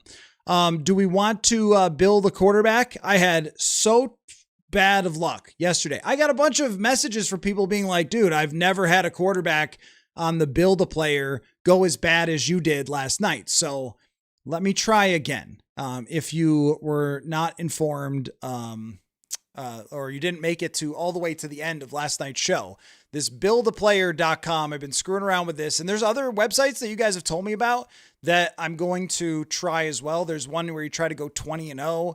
So it's we got, 26 days until training camp. And I was thinking about, from a scheduling standpoint, probably next week will be, fun stuff again. And then the week after that, because this is like July 4th weekend, a lot of people are off this next week.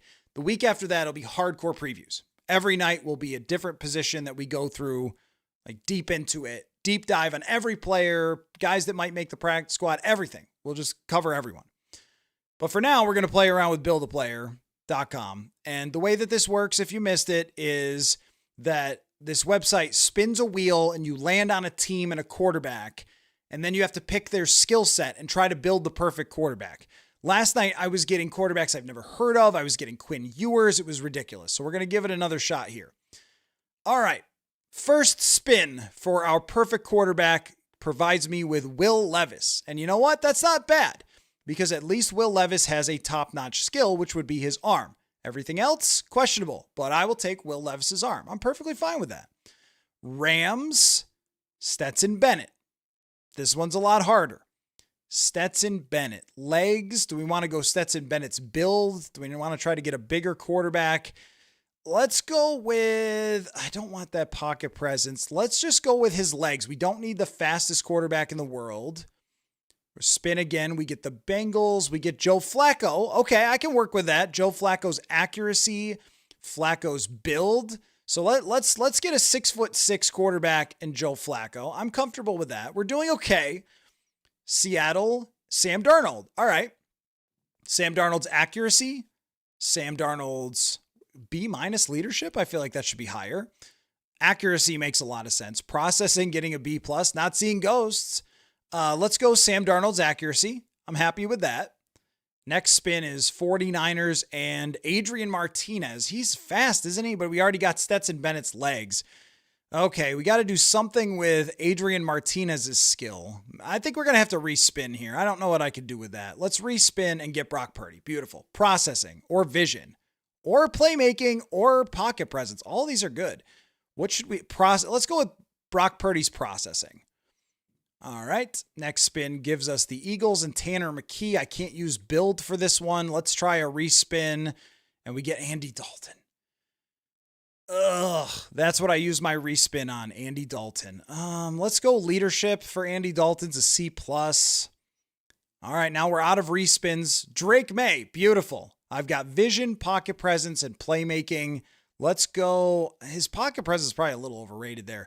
Let's go with the pocket presence of Drake May, though. A- on here. Colts, Anthony Richardson. Wow, his playmaking is only C+. I'll still go with that. It should be higher than that.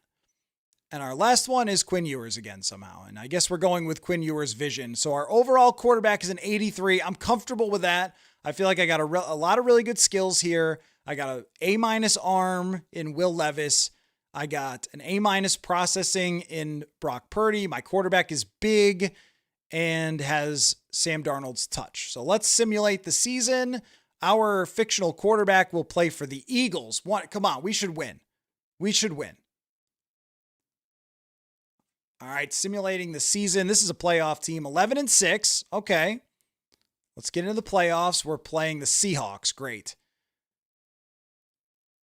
And I'm losing with my fictional quarterback, and it looks like we're going to lose.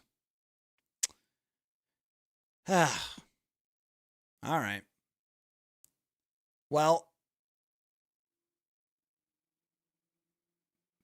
there you go. So I tried. It is, so that's the one. Yeah, the 17-0 or 20-0 or whatever it is. The Red Rocket. A lot of failed quarterbacks popping up for sure. So, well, I tried. I did better today. And I appreciate all of your support of people saying, keep trying and you'll get a better build a quarterback. We'll try a different website next week, play around. But I'm really glad all of you could come along for the ride for all of the countdown of predictions. We'll have a couple of really good guests coming up on the show the next 2 days, unless anything pops up that's really important. Lindsey Rhodes from Sumer Sports. We're going to talk about the best cores in the NFL, core of talent. So the best 6 players, where do the Vikings rank? And then Brandon Thorne is going to come on the show on Sunday, I think, is when I'm going to run that interview. Brandon Thorne, trench warfare. We're going to break down the trenches for the Vikings. He's got thoughts on Dallas Turner that he's studied, and also the offensive line, where it ranks for him, the biggest questions, his thoughts on some of the backups. It'll be great. So look forward to those 2 things. And then next Monday will be the next live show. Again, unless anything comes up. If it does, then of course I will be here as always. So thanks everybody again for listening and watching. And we'll catch you all very soon. Football.